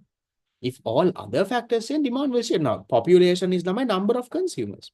So if the number of consumers change, yes, demand curve will shift. Substitute change, demand curve will shift. Complementary price change, demand curve will shift. If the income change, demand curve will shift. But when will the demand curve not change? It will not shift. That is if the price of your good change. Then it's a movement along the curve. It's not a shift. So this is where you have movement along the curve. So that's an easy one to go with. Fine. Then the next one. These are also easy. This is saying, which of the following combinations of income and price elasticity of demand is consistent with a normal good which has a downward sloping demand curve? How do I remember that I got this question wrong? Because I know that I did not know all of that when I did A levels. I'll come, not this question, not 7, not 8. I got question number 9 wrong. Okay, so 7 was 2. Okay, which one, Lavai? A normal good has a YED of positive or negative? YED is positive. YED is positive. PED, what did I tell you? I told you normal good complies with the law of demand. Complies with the law of demand, now your PED has to be negative. Good. So which one is your answer? See, they gave you 2 Baba questions to start with, right? Now, this is when I was also doing it. Now, just picture me, this is the paper that I would have written in the exam hall, and I wrote. Actually, I helped a lot of friends, but my friends were also good. They knew I was smart and I will get this exam done. None of them troubled me in the exam hall. My responsibility is I do the questions. I keep my paper on the side. On my table, I write answers. I was in the back of the class. So during the exam hall, during A levels, small class, so not a very big class, small class. There would have been around 30 fellows. Almost all 30 of them benefited from me. So I was in the back of the class, somewhere in the middle. They know that they should not trouble me. No one trouble me. I write my answer. I have nothing to lose. No, I write my answer. I keep my answer in the corner. MCQs also put the I keep it. My MCQ grid. So my MCQ grid, my paper is in the middle of the table. Grid is in the corner of my table. Right. So then that is there. No, I don't give my paper. I keep it in the corner. So what happens is the fellow next to me on my right hand side, he's the fellow responsible of, this during A levels. He's the fellow responsible of looking at all my answers and passing it around to everyone. So they let me do my exam. They don't trouble me. I just do it and keep it on the right. So the fellow on my right, that fellow actually got a B or something. He was like a very bad student. He was a very, very bad guy, but he actually got a B. Somehow he got it done. Okay. That's fine. Then this one, question 9. Okay, so this is the question 11 that I got wrong during my A levels. Okay, so I couldn't really think of it. Now I know how it works, but so what I'm trying to tell you is, Lama, you won't get all 100 correct. And I spoke to the person who was Island second, right? Island second, my student, Induvara. I asked him how much he got in the Econ MCQ paper. How many? What do you all think? That's the Island second.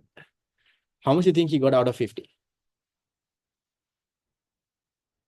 This is the Island second young man. He didn't get 50 out of 50. He got 47 out of 50. So he also got 3 wrong. That's the second in the Island level. So you will get a few questions wrong. You might be the smartest person out there. You will make a careless mistake. You will do something wrong. That is natural. Don't worry about that. So we'll target to get 50 out of 50. We'll target 100 out of 100 marks. But on that day, you will panic a bit. You will do a little and that will happen. Okay. So no. After the paper marks is out, they can mark their paper and see. So they would have marked their paper and see. Not that they released the marks. So coming back to this, I don't think the Island first also would have got. My sister, I don't know if she ever marked. Okay, suppose there are only 2 goods, A and B. Okay, listen to this question. So there are only 2 goods. Good A or good B. Okay, listen, it's a very interesting question. Good A, good B. After this, I'll give you a break. Other things, including consumers' money income, remain unchanged. Money income is the person's salary. So let's say there is a person, he is earning 100,000 a month. Earning 100,000 a month. Some of that money he is using to buy good A. Some of that money he is using to buy good B. Those are the only 2 goods that he is buying. When he is earning 100,000 a month, he is either buying good A or B. Then They are saying if the price of good A falls, okay, price of good A has now come down. Can you all tell me, Lamai, what happens to this consumer's purchasing power overall?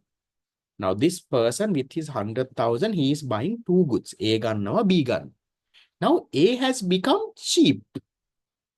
As a result, what happens to this consumer's purchasing power, the amount of goods he can buy now? That is what you call purchasing power. Now, with his same 100,000, because one good that he is buying has become cheap, what happens to his purchasing power? Now he can buy more, right? So, as a result of the consume price of this good going down, overall, what has happened? Overall, the consumer's real income or purchasing power has increased. Overall, a consumer's real income or purchasing power has gone up. Then, now they are saying, if the price of good A falls and the demand for good B increases. Now, consumers' overall real income has gone up now because A is cheap. Now, consumers' purchasing power has gone up. As a result, they are saying, Lamai, the demand for good B has increased. Well, based on this, can you tell me what type of a relationship do you have over here? Real income is increasing, demand is increasing. Forget about real income. You think of income or even real income. That's a positive relation. That's a what, Lama? That's a positive income effect. The income effect. Substitution effect, income effect. So real income is increasing, demand for the good is increasing. So if you all can't think of real income, just think of nikang income bilulame. Income වැඩි වෙනවා, demand වැඩි වෙනවා. Positive relationship between income and demand. Or in other words, there is a positive income effect. What type of good lamai has a positive income effect? Normal, inferior, given. What type of good has a positive income effect? That basic theory you should know, lamai. I'm not going there. What type of good has a positive income effect? A normal good. So therefore, you can say good B is a normal good. Good B is a normal good. Consumer's real income is increasing. Consumer is buying more of good B. So real income increasing, more of good B can a positive income effect. Which good has positive income effect? That's a normal good. Then now I will come to good A. Consumer's real income is increasing. But what is happening to the quantity demanded of good B? Have they told you anything in the question? Have they told the quantity demand of good B is increasing? Quantity demand of good B, have they told you anywhere? They have not told anywhere. So you can't assume, sir, when price decrease, QD will increase, no, sir. That is, if it's a normal good, nang, it will increase.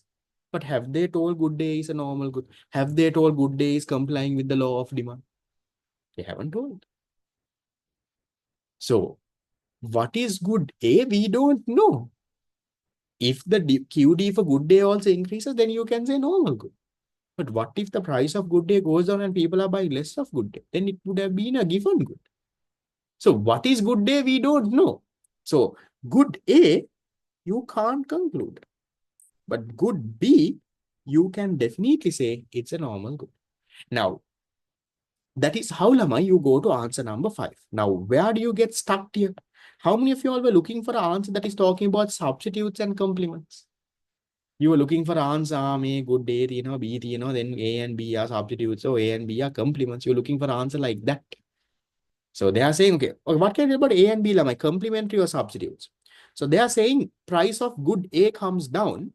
If price of A comes down, they are saying demand for good B is increasing. What are the two types of goods then? Are they complementary or substitutes?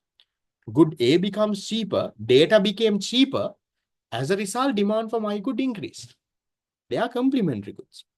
So then, maybe if one of your answers said good A and B are complementary goods, then that could have been your answer. But examiner කොයිවත් එහෙම දැම්මේ නෑනේ. Now in my paper also, when I was sitting in the exam hall, now I'm thinking complementary, මේ complementary දීලා නෑනේ, මූ normal දානවා, inferior කියනවා. So in the exam paper, I remember in the exam hall in 2017 when I did A-levels, I went with answer number 2. That is what I went with. But that is wrong. Good B, you can say, is a normal good. Good A, you don't have information to conclude. So that's why 2 is also wrong. Answer is number 5. I'll tell you the good news if that makes you feel good, right? Why A isn't a normal good lemma? Because they don't have information for A. You can't say whether it's a normal or inferior. You don't know what is happening to the quantity demand of good day. They are only saying price of good day went up. Did the QD increase of good day? Did the QD decrease of QD? Good day? We don't know. So good day, you can't definitely say what it is. But definitely you can say B is a normal good. Because they are saying my demand for B has increased in the question. Price goes down, real income increases overall. He's buying more of B, positive income effect. That's a normal good. Now, I'll come to this. Some of you all might be a little lost. You might be very confused. What is this fellow talking about? Now, these type of questions are the tricky ones. Trust me, when I'm doing A-levels in 2017, I had no idea what this positive income effect, negative income effect, positive substitution, negative, what this means. I had no idea at all. I did not know what on earth this is. When I started teaching Tamil, I also learned this. So without knowing that if I was among the top 50 in the island, I am also a normal person. You all are also just like that. People who become top 50 or top 10 or top 100 or top 200 in the island are normal people like you. They are not people who know everything. You all are students. All are your age normal people. So it's that hard work that you put in that will make it effort. You will not be 100% perfect. QDB can't conclude, QDA can't conclude. I hope you will listen. That's what I've written. B you can say, but A you can't. Okay, done. Okay, so shall we take a break?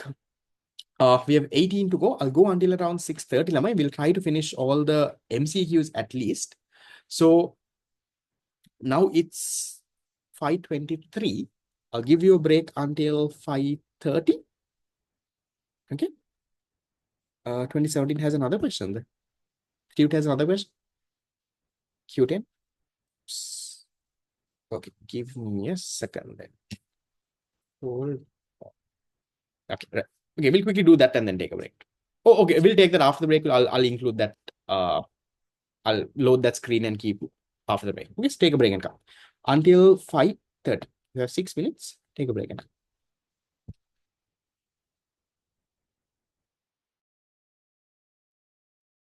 Okay, so we'll start. Give me a second. Let me load that question, the one that I missed. 2017. You said there is another one. No?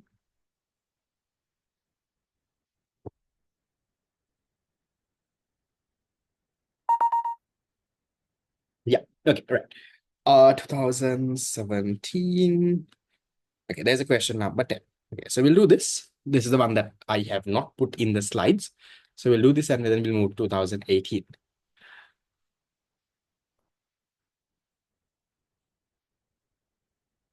Okay. 10. An increase in the price of rice has caused the demand for bread to rise by 30%. So price of rice has increased. As a result, the demand for bread has increased by 30%. They are saying the cross elasticity is 3. What is the change in price? Easy one. So if you take the XCD equation, it is the percentage change in quantity demanded. So here it is bread divided by the percentage change in price of rice. So XCD is 3. Percentage change in QD of bread is 30%. So what is the percentage change in this level? What's the percentage change in price? If I keep this as X, 30 divided by what is 3? 30 divided by 10. So percentage change in price of rice would have been a 10%. That's how you got 3. So then Lamai, look for a 10% change in price of rice. They're asking you what is the change in price of rice. So then 80 Lamai, if it was a 10% change, it has to be how much? 80, 10% change now, it has to be 88. Lamai, 10% of 80 is 8. So 80 has to be 88. So then no.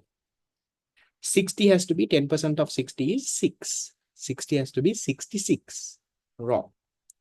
80 has to be 88, we said. 70 has to be 10% now, 77.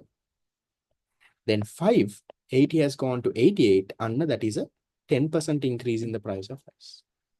So price of rice would have been increased by 10%. XCD is 3, that is why demand for bread would have increased by a 30%. That's how you get that answer.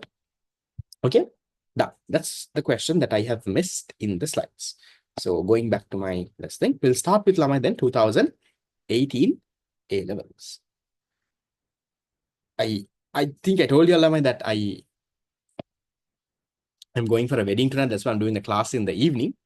I just realized how much of effort that ladies put to go into a wedding. So my wife has already started getting ready. I remember, before I got married, if there was a wedding, I would have started getting ready around half an hour ago. Now she's already started getting ready. She started getting ready from around 5 o'clock. She's going to the salon to put the makeup and get her sari done. Then she will come back home, all of that. I'm still here doing my class. She's like, hey, now I'm getting a little scolded also. You're not getting ready. I've already done this and this and this.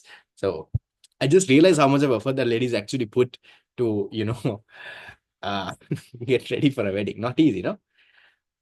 No, not my sister, my wife. Haven't you put QB cannot be null? No. So I said, sorry. Okay, this is B.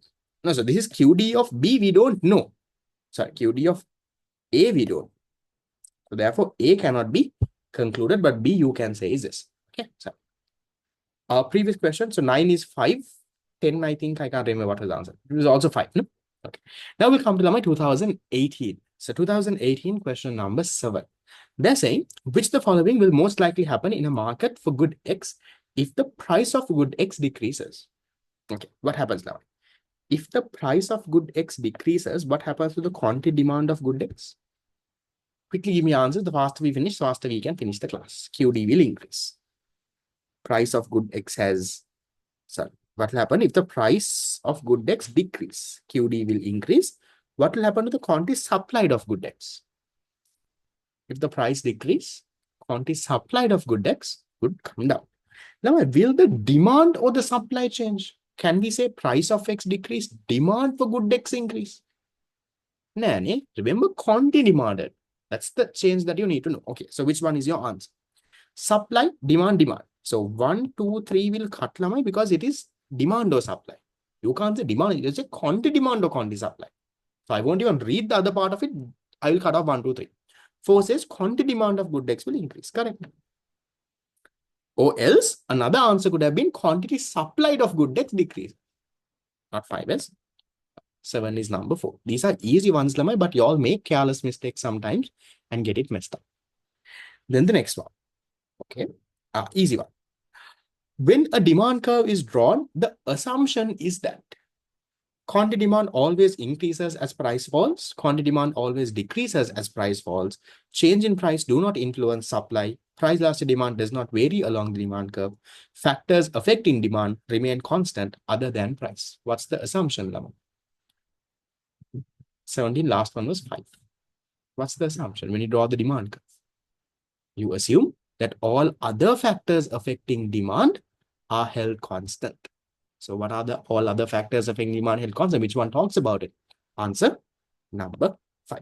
Now give me answers, Lamai, so I know that you have understood that I can go fast, because when I get a very few answers and I'm not sure I have the others understood or not, should I go and explain this more? Should I explain the other ones? Why are these wrong? So if it's an easy question, if you know the answer, if you've done it, Lamai, give the answer, right? This is not an assumption, Lamai. Quantity demand always increases as price falls and this and this. So these are not assumptions, Lamai. That is the law of demand itself. But you can't use the word always because there are exceptions to the law of demand. That is that. Seventh one was number 4. Okay. Then coming into the next one. Question 11. Okay. Demand for milk powder increase. Same thing the fellow copy and pasted, no? Demand for milk increases whenever the person's income increases. Earlier they said milk powder. Now the fellow has removed the word powder. They are saying when income is increasing, demand for milk is increasing. So positive relationship between income and demand. What is that type of good? That's a normal good number again. So answer number 3. Same question repeated before. Then the next one. Okay. Assume that the demand for a certain good is perfectly inelastic. Okay, interesting one. So perfectly inelastic. So that is how the demand curve is. What will be the effect on the revenue if the firm increases price by 6%? So let's say, Lamai, right now the price is 100 rupees and quantity demand is 10. Can you tell me, Lamai, right now what is the total revenue? Right now, what is the total revenue? 100 rupees is the price, quantity is 10,000. If the Lamai firm increases the price by 6%, can you tell me what is the new price? I gave an easy number 100. What is 6% of 100?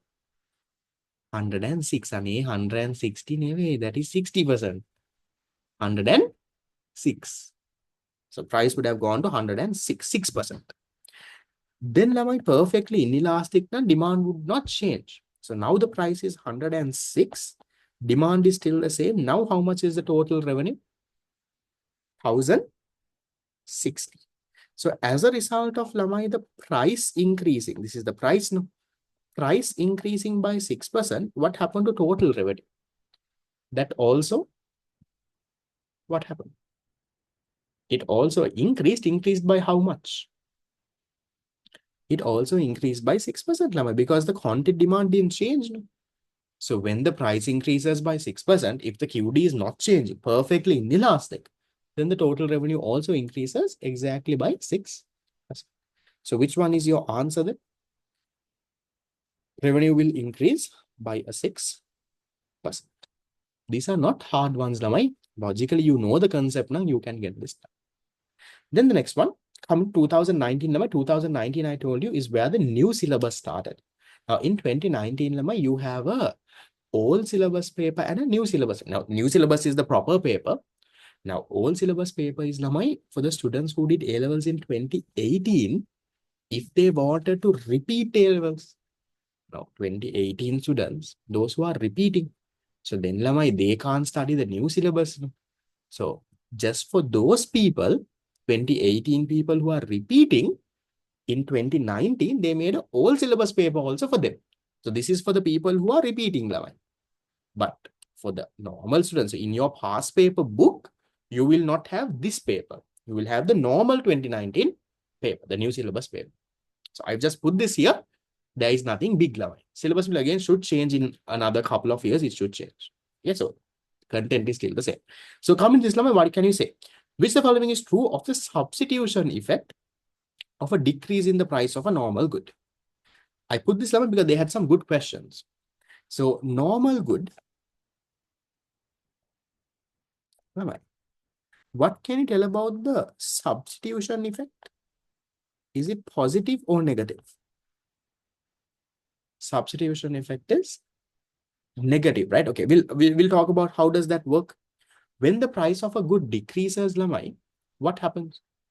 What happens to the relative price? There is a YouTube video you all can watch to understand these effects better. I'll send it to you after class.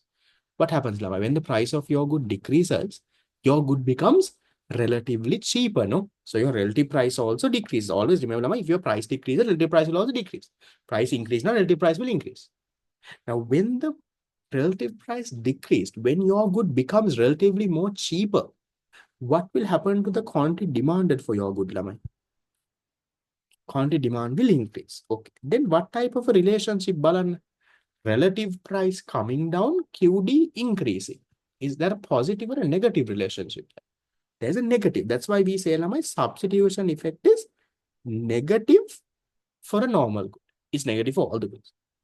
Then come to income effect. Income effect. when the price of a good comes down, Lamai, what happens to your real income? Or in other words, your purchasing power. What happens to it? Real income or purchasing power? It will increase. For a normal good, Lamai, when real income or whatever increase, what happens to demand? When your income increase, demand also increase. That's what we call a normal good, Lamai. So then what type of a relationship is that? Real income is increasing, QD is also increasing. That's a positive. That's why we say, Lamai, it has a positive income effect. Then we'll come to the next one. The final one is the price effect. That's the overall relationship, the addition of these two. So when the price of a good decreases, Lamai, based on the substitution effect, they are saying QD will increase. Income effect is also supporting that. Income effect is also saying, yes, QD will increase. So what do you think overall happens, Lamai?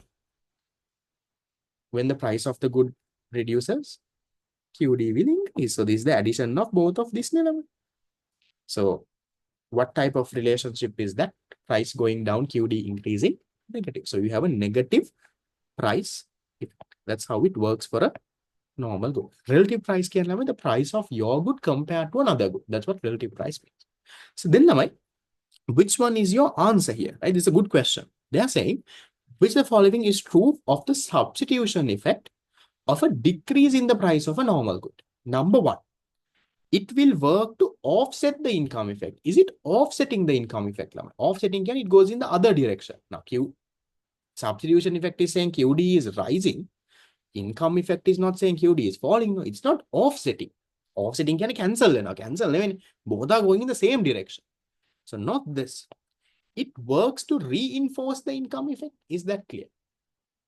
Is that correct? It looks correct, Lavai. Reinforce can, it supports it. The substitution effect also supports the income effect. Income effect is saying, look here, QD is increasing. Substitution effect is saying, yes, based on me also QD is increasing. So it is supporting the income effect. That is what this is talking. This has to be your answer. We look at the others. It is less than the income effect. For a normal good, what can you say about the substitution effect and income effect? Now, for an inferior good, we say substitution effect is more powerful. For a given good, we say income effect is more powerful. For a normal good, substitution and income effect, both are equal in power. There is nothing that is more powerful. So then, less than income effect, no. It causes a decrease in the quantity demand. Nanny, it causes an increase in the quantity demand. It causes an increase in the demand, no increase in quantity demand. So that is why that is your answer. That's a good question, Lamai. A question that you can put a star and keep. That is nicely there. You need to properly know these effects to understand this story. Yeah, I will leave it there. I'll send you a video as well, me explaining all of these effects. If you don't know the story, watch it. Then this. Which of the following indicates the two goods are substitutes? Very easy in Lamai. Reinforce can, it supports it. That's what reinforcement. Two goods are substitutes can, Lamai, what should happen? Your XCD has to be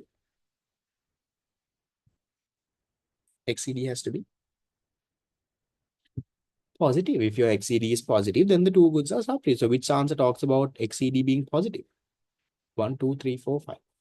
Answer number 4, no? A positive cross elasticity of demand. That means the two goods are positive. Easy one. Then the next one. If the total revenue, see, Lama, same thing. If the total revenue of a firm increases by 10% as a result of an increase in price by 20%. So price has increased by 20%. As a result, total revenue has increased by 10%. What should have happened to quantity demand, Lama? Now, for that 10%, 20% is there, Lama, just to confuse you. Price increase and total revenue to increase, what should happen to quantity demand, Lama? It has to fall a little or a lot. For price to increase and QD to decrease, it has to fall a little. Okay, so which one talks about that? Fall little can elastic or inelastic? It has to be inelastic. Sorry guys, I'm not sure if guys are these questions there in your tute. Not there. If it's not there, never mind. Just listen. Should be there, right? From the tute, I got it. The slides. Have no, right? Because someone said it's not there. Okay. Previous one was number 4. This is number 1. Then the next one. Okay, now this is the new syllabus. Now this is the paper lamma that will be there in your past paper book. Okay. So question 5. Again, a good one. This question lamma, put a star and keep. These are questions that you can learn a lot from. You need to know a lot of things for this to happen. So they are saying lamma, in my video also I explained this question. I'm saying the previous one was 1. The table below shows substitutionary income effect of a price change of good X. Which of the following represents the correct combination of substitution and income effect? Okay, first one. First one is saying lamai, inferior good. Okay. Inferior good. Okay. The price increases. Guys, I'm going to go a little bit faster here because there is so much of small things in this question, lamai, because if you don't know the small things, the question gets hard. But if I am to explain all those small things, I might end up explaining this question for like 30 minutes. So I don't want to do that. I will go a bit faster, but I want you to go back, if you don't know the logic behind this, to watch that recording. Then, if the price increase lamai, quantity demand due to substitution effect. What happens to the quantity demand due to the substitution effect? Sorry, price falls. What happens now? Substitution effect is always negative. So when the price falls, now my relative price would have come down. Then the QD would have increased. So this says decreases. This is not asking whether the effect is positive or negative. It is asking what is happening to QD here. So when the price falls, now my substitution effect QD has to rise. So this is wrong. Then inferior. Second one, again inferior. Price rises. If price rises, my relative price will increase. If the relative price increase based on the substitution effect, QD will actually start to come down. So this part is correct. This second part is correct. Third part, income effect. Income effect, what will happen? Inferior good, if the price increase can your real income will come down. If real income comes down, what happens to your QD? Inferior good. Inferior good, income comes down. Inferior good, income comes down, then you buy more, right? Inferior. So QD would have increased. So then this second part is wrong. Then answer number 2 is also gone. Then 3 says inferior and price rises. Okay. Then first one is wrong. We figured out now when the price rise, QD will fall. So third is also wrong. Fourth one is saying it's a normal good. Normal good. Price comes down. If price comes down, relative price will come down. QD will increase. So first one is correct. Second one, price comes down, your real income will rise. If real income rise, normal good now QD will rise. This is also correct. So this could be your answer. Number 5 has to be decrease and decrease. Just asking this question, how many of y'all can do this question properly? You know you can figure this question out. You can do this question alone. You know how these effects work. You can do one by one, and you can get this done. If you can get this done, Lamai, trust me, you are at a very, very good level. You are in, it might take some time, that's okay, but you are that potential ranked candidate. I don't know about your other subjects. If your other 2 subjects are also equally as good as this, if you can do this question with proper logic, you know how to do this. This is the hardest parts of unit number 2. So that means you know this lemma, you can get this done. So believe in yourself, you can do this. Real income increase or decrease, that is the purchasing power. So if the price of your good increases, your purchasing power comes down. If price decreases, purchasing power goes up. I'll send you a video, Lama. You can watch that to understand this thing fully. Okay. Then the next one, easy one. If the demand for public transport service decrease when the person's income increase, So income is increasing. The demand for public service is coming down. Positive or negative relationship? There is a negative relationship there. So what is the type of good then, Laman? It's a inferior good. See, Laman, same thing was there before, no? They talked about milk powder and income. Now they have given a different one. Same learning. Small thing that they have changed.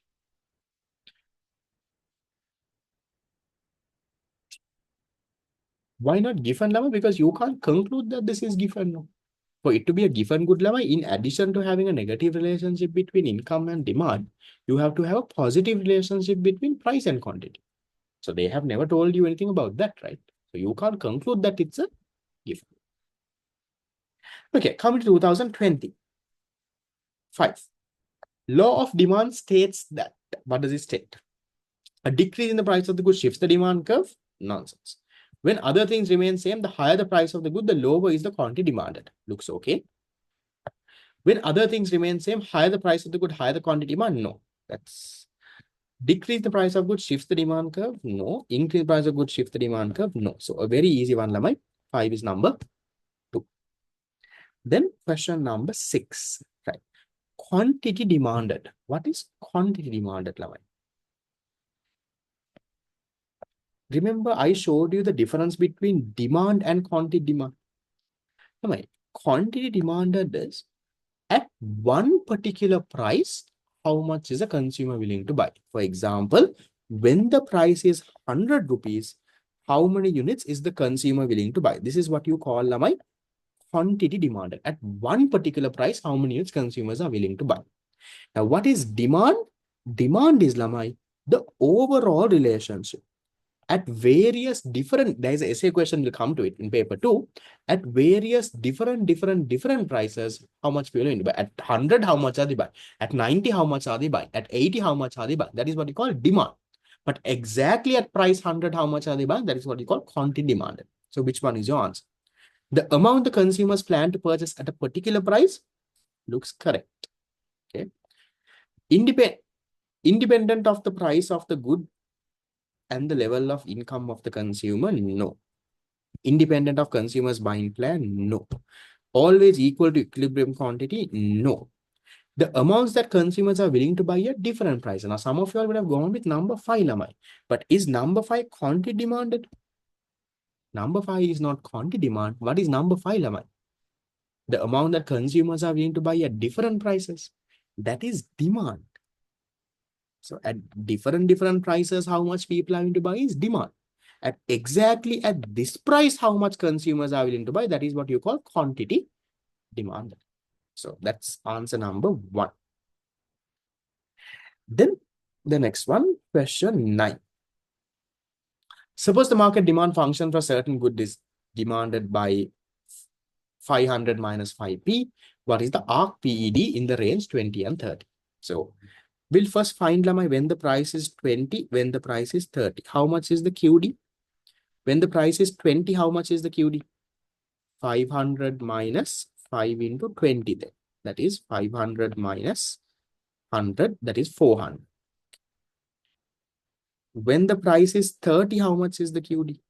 Then it is 500 minus 5 into 30. That is 500 minus 150. That is 350. Right, so now you have all the information. Now let's find RPED. How do you find RPED?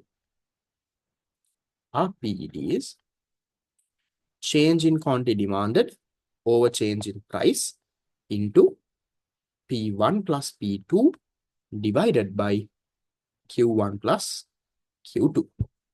So change in QD, 400 going to 350, you can say minus 50.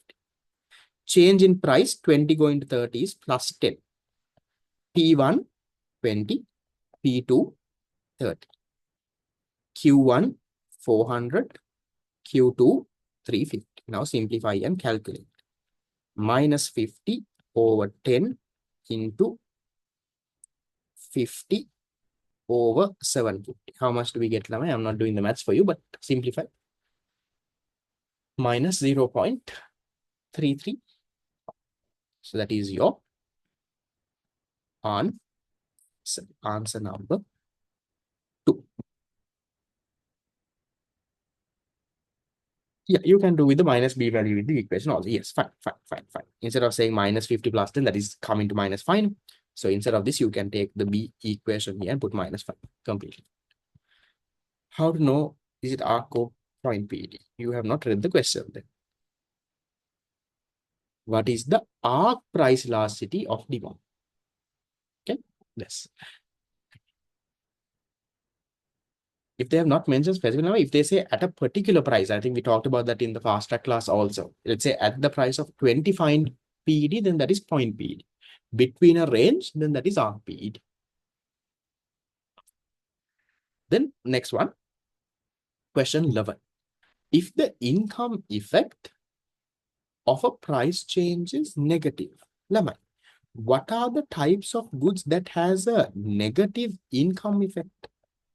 Now, normal goods, income effect is positive. For an inferior good, income effect is negative. For a given good also, income effect is negative. So they are saying a good that has a negative income effect is negative. So then it could be inferior or given. But they are also saying substitution effect dominates. So even though it has a negative income effect, the substitution effect is more powerful than that. Which good is that, Lavai? From given and inferior. Negative income effect, so given or inferior, but where is substitution effect more powerful? In inferior, right? In inferior, the substitution effect is more powerful than the, so which one is your good then? Your answer is inferior. So for this, you need to know that story.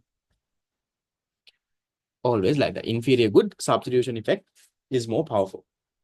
Yeah.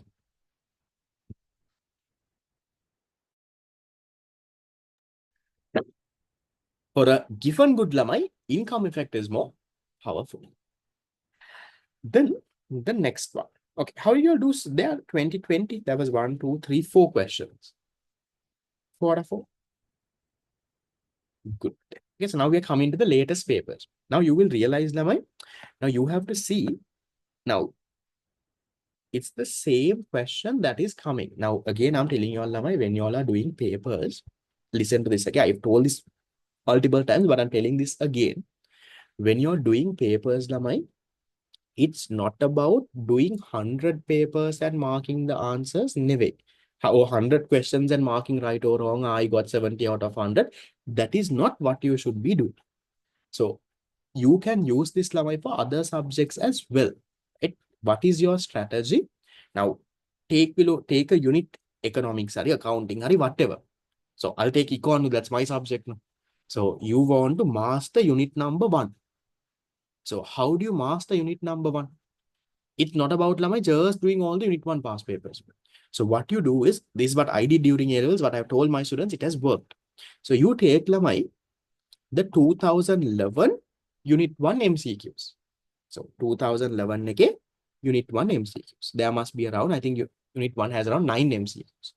Do that 9, mark that 9 then and there. See, how much did you get right? What did you get wrong? Where is it wrong? Why is it wrong? Figure that out. Learn it, Then move to the 2011, 12 MCQs. Again, mark it. See where you went wrong. What happened? Why am I wrong? Refer the tute. Why is sir saying this? Why? How did I come to this? Do that. Then, every year, you correct your mistakes. Every year, you learn something new. This is where I went wrong. This is what happened.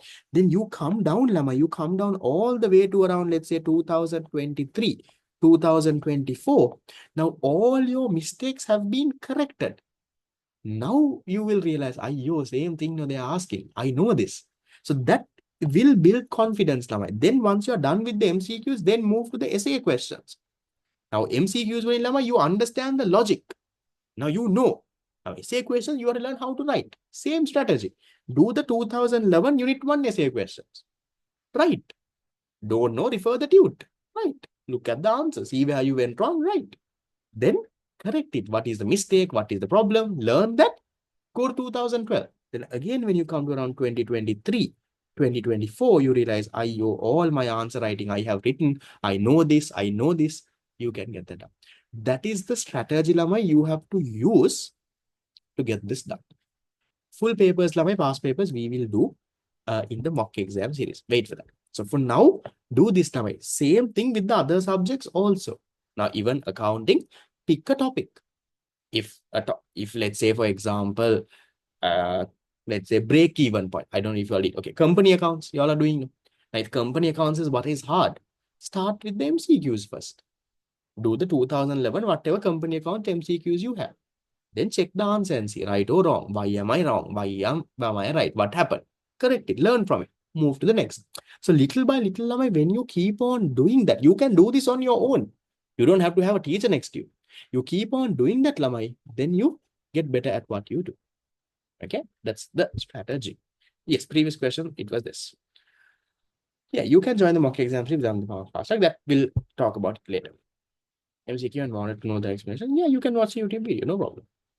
Check the answers. Yes, that's fine.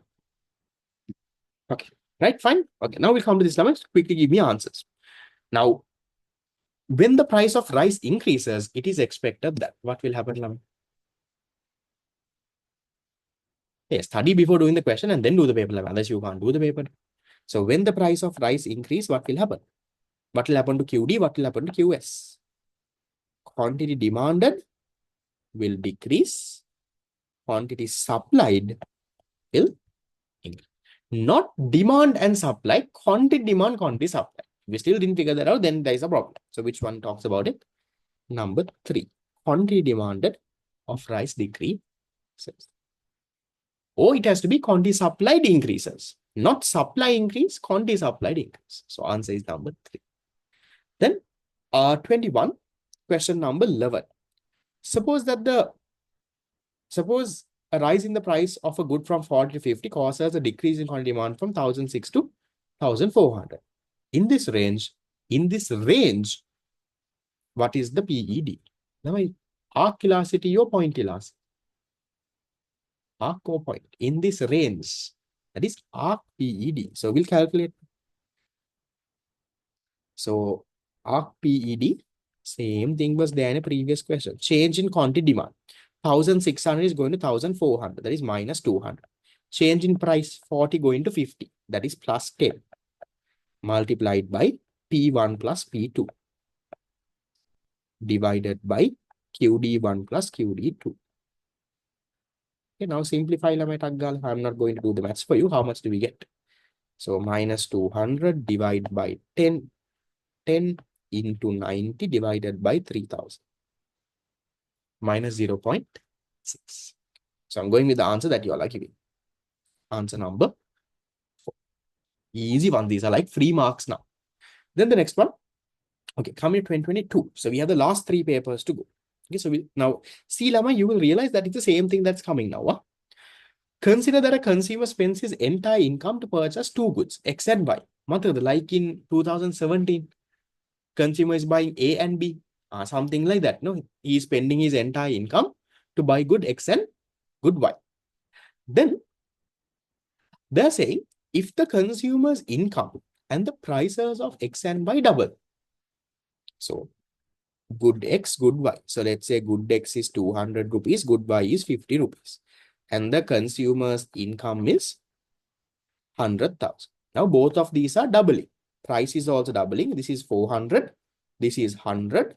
Now this is 200. What do you think happens, Lamai? Has the consumer's purchasing power changed? Income very well, but the price of goods also have doubled. Purchasing power is how much of goods you can buy with your money. Not changed, no? So purchasing power doesn't really change. Your real income hasn't really changed. So then can the quantity demand change? We'll see. Consumer will double the purchase of X and Y. Can't tell him he can't do that because price went. Buy more of X and less of Y. Buy less of both goods. No. Income is also double. By the same amount. Yes. All right. You don't have to know econ.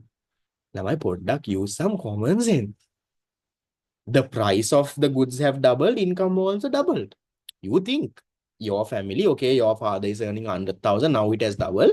Now the whatever you all are buying, all the prices double. So what does that mean? You can still buy the same amount of goods, right?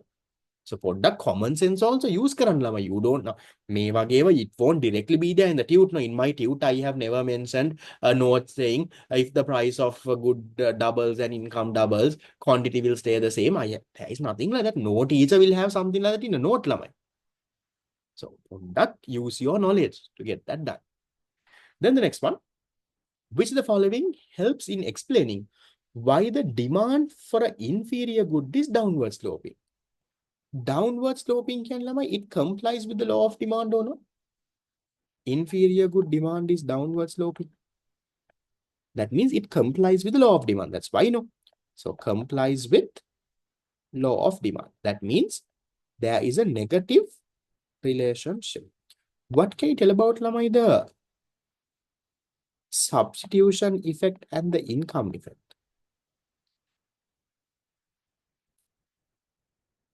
Substitution effect is negative.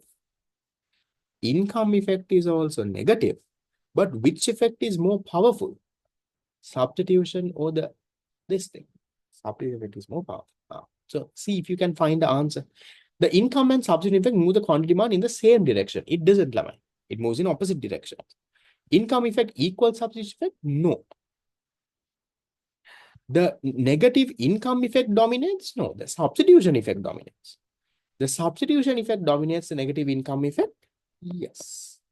The consumer increases consumption of the good with the increase in income? No. So, see, this is all of that same area, no? Can you figure out this question, that 2019, well, that table, 2019, that old syllabus, again, that question. So all of those are testing that same area, but they're testing that in different ways. So I'll send you a video for that. Watch that and figure that out. Okay. Then the next one. Okay. The market demand curve for a certain product is there.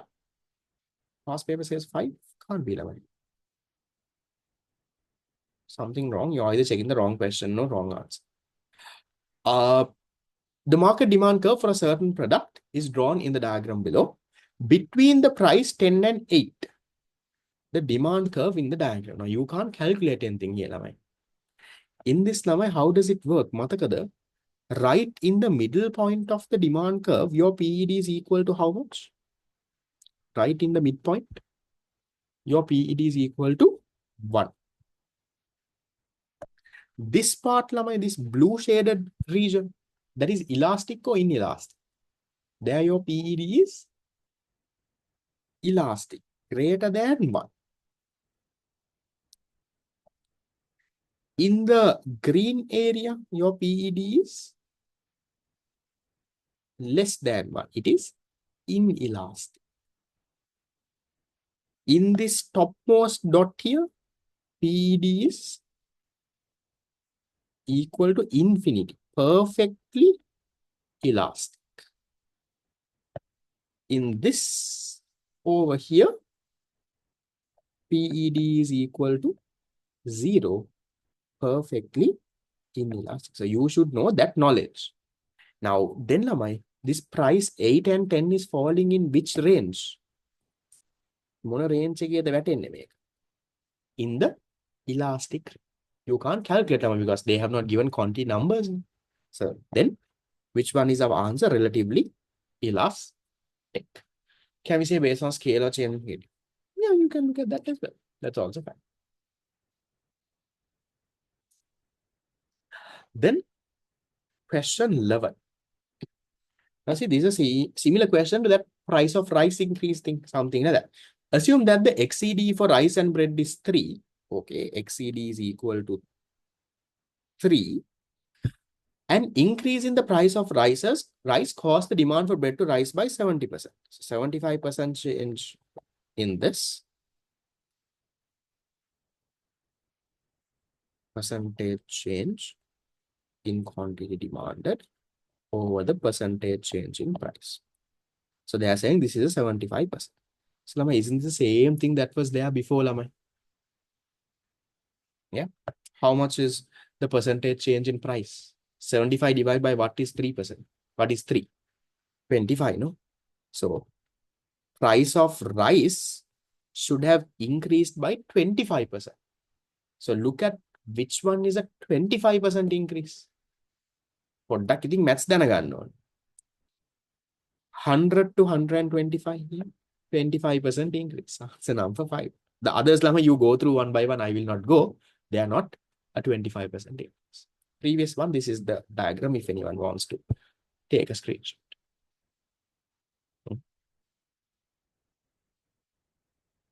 Done. Done. Done. Okay. Now we come to 2023. Which of the following is not a determinant of demand? Which one? Price of the substitute good, that is a determinant. Expected price of the good in the next month, yeah, that is future price expectation. That is a determinant. Price of the complementary, yes, that is a determinant. Price of an input used to produce the good. Input prices is a determinant of demand? No, that's a determinant of price of inputs. Determinant of supply. So, lamai මේවා ඉතින් කරගන්න බැරි නෑනේ. Income, yes, that is a determinant. Can do no. So 2023, 5 is 4. Then the next one. If a firm wants to increase revenue, as you say that are a part of knowledge, increase revenue and they know the PED is minus 0.82. Okay. 0.82 is lama elastic or inelastic? Elastic or inelastic? Inelastic. So inelastic means when the price changes, QD changes a little. So what should they do to increase their revenue? We'll see, lama.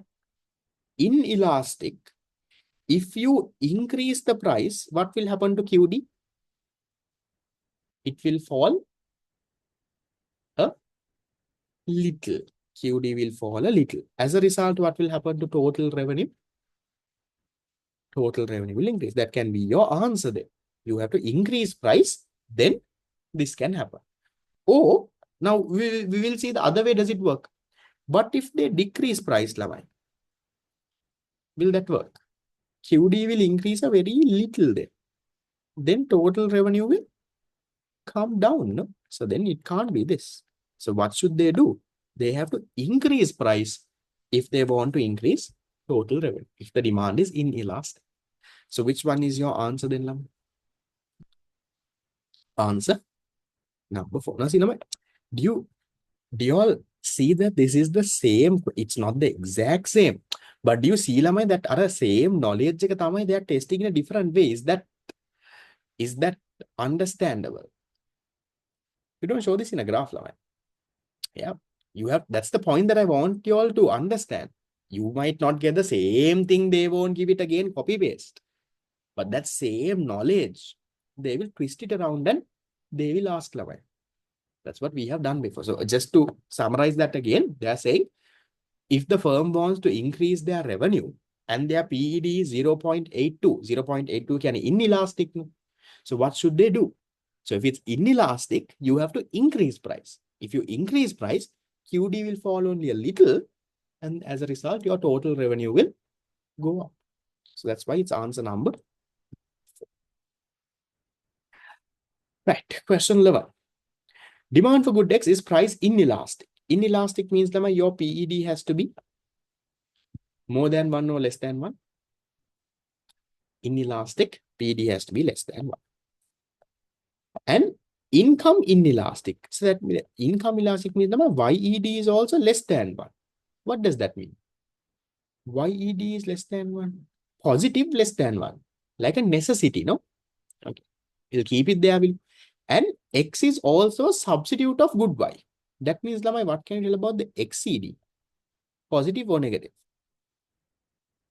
It's a substitute of good Y. That means it has to be positive. Okay, so we'll look for an answer, Lamai, that has all of this. First of all, PED has to be less than 1. All the answers, PED is less than 1. So then you can't cut out anything. YED less than 1. So YED, okay, answer number 2 has more than 1, I'll cut. Answer number 4 has more than 1, I'll cut. Okay, now I have narrowed my answers to 3 possible options.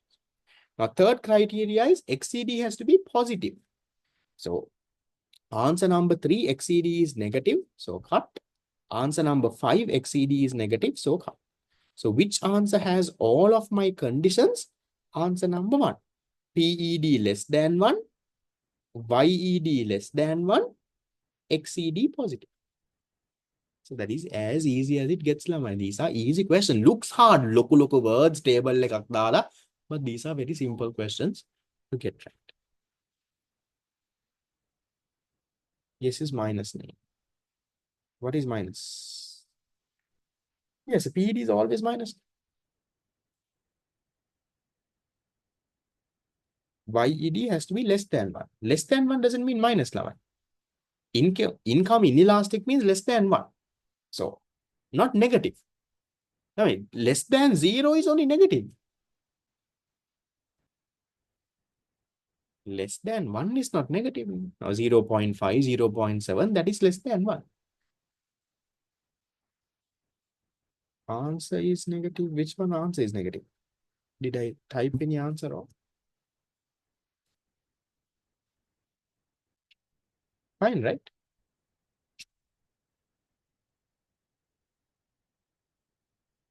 Okay.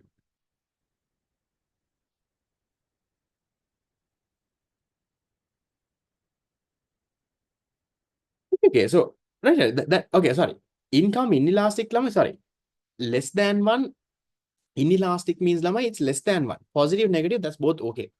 It can be positive less than 1 or even negative less than 1. It can even be plus 0.25, even minus 0.25, that's fine. Okay. Now, then the 2024 paper, the latest paper that we have. Okay, we'll see.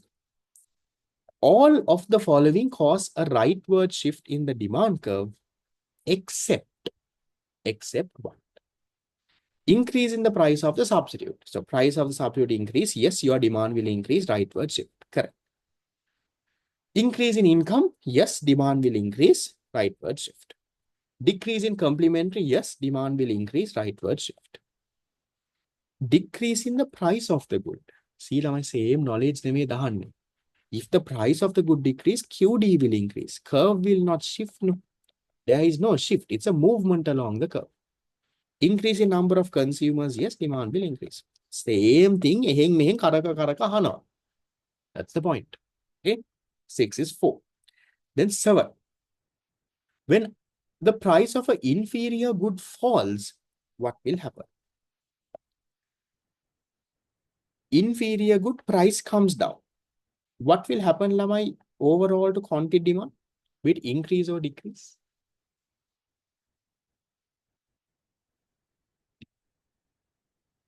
It will increase. Why? Can you tell me a little bit about the substitution and income effect? When the price comes down, relative price will come down. As a result, what happens? Your quantity demand will increase. So there is a negative substitution effect. What about the income effect? When your price comes down, your real income increases. Now, this is an inferior good. Inferior good, Lamai, if income increases, what happens to demand? It will decrease. That means it's a negative income effect. Now, substitution effect is saying QD will increase. Income effect will say QD is decrease. But why is the price effect overall? That's the combination of this. Why is it saying QD increases? Because the substitution effect is more powerful. The increase in QD is much more than the decrease in the QD from the income effect. So overall, it will have an increase in QD. That's how it works. So which one talks about all of these now? Consumers will demand more. Okay, that's fine. Substitution negative for all those, yes. Negative substitution effect, not a negative relationship between price and QD, negative relationship between relative price and QD. Okay. So demand more because income effect dominates, wrong.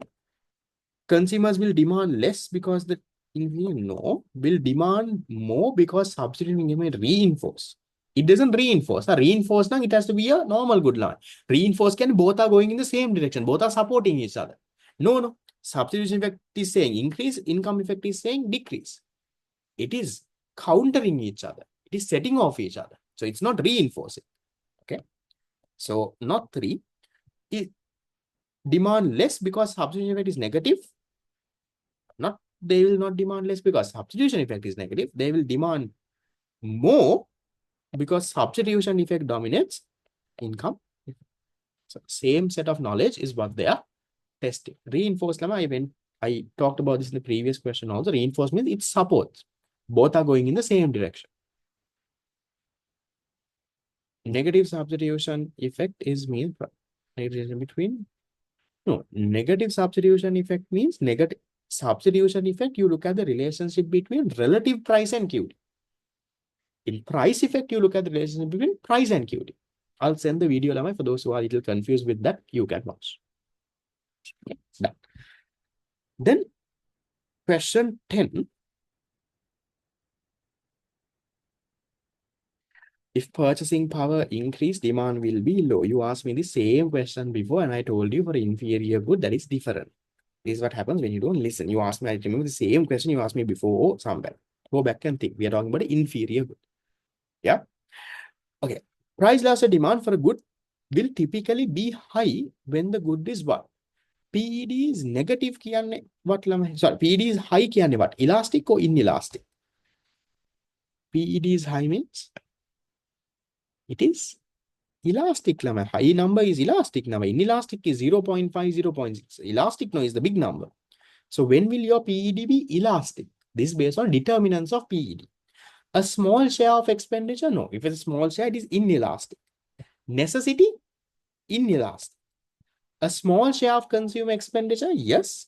And is a substitute to other goods? Yes. So if you have a lot of substitutes, and if you are spending a small share, small share never. Small share is inelastic. Again, no.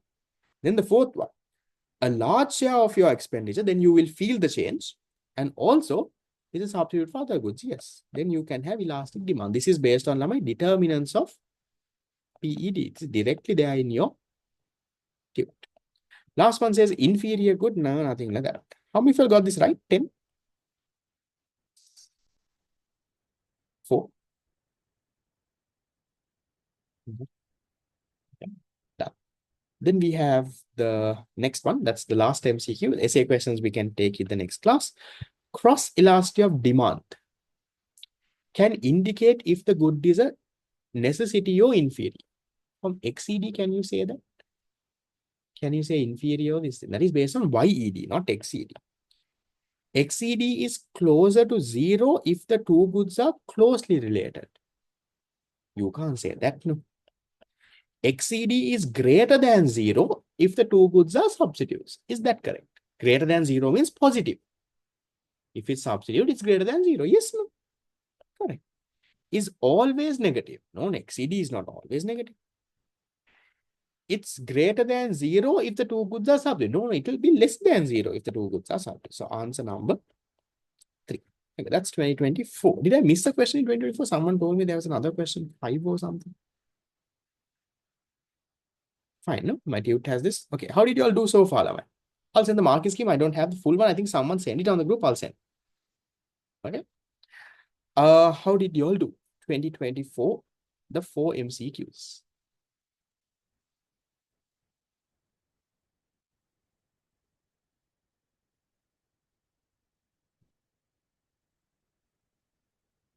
Yes, if you all missed a question, I put that marking scheme. I don't have to go slides up and down to tell you the answer. Yeah. Okay. So, what I'll try to show this to you is it's the same thing that is being tested. That's the point that I'm trying to make. Okay. Now, we'll go question by analyze the question. Wasn't this tested before, Lame? What will cause a rightward shift in the demand curve?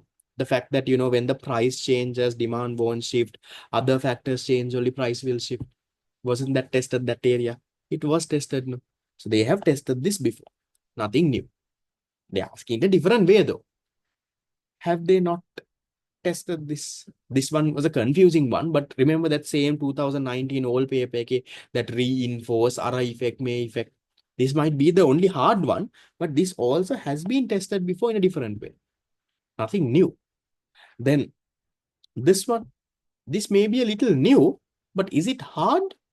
No, directly from your tute, my determinants of PED. Something like this, they have not PED will be elastic determinants. They have never asked in MCQ. Paper 2 වල නම් අහලා තියෙනවා. MCQs they haven't asked, but there's nothing new in this. They're just asking the determinants of PED. When will the PED be elastic? That's what question 10 is. When will PED be elastic? If you're spending a large portion of your income and there are a lot of substitutes, then PED becomes elastic. Then this one again is there directly. This knowledge has been tested. So it's nothing new that they are testing. Okay. Difference between small and large percentage. Now, for example, something like a matchbox. From your father's income, 100,000, you might be spending 100 rupees on matchbox. That's a small percentage of your income. But let's say on education, class fees, your father's income is 100,000, you all spend 20,000 on class fee. That's a large percentage of it. So when it's a large percentage of your income that you spend, you feel that change when the price changes. So you switch to something else. Matchbox price increase, you won't change demand because you don't feel it. Right? Go back to theory, Lamai. Some of you all have missed those whole parts in theory.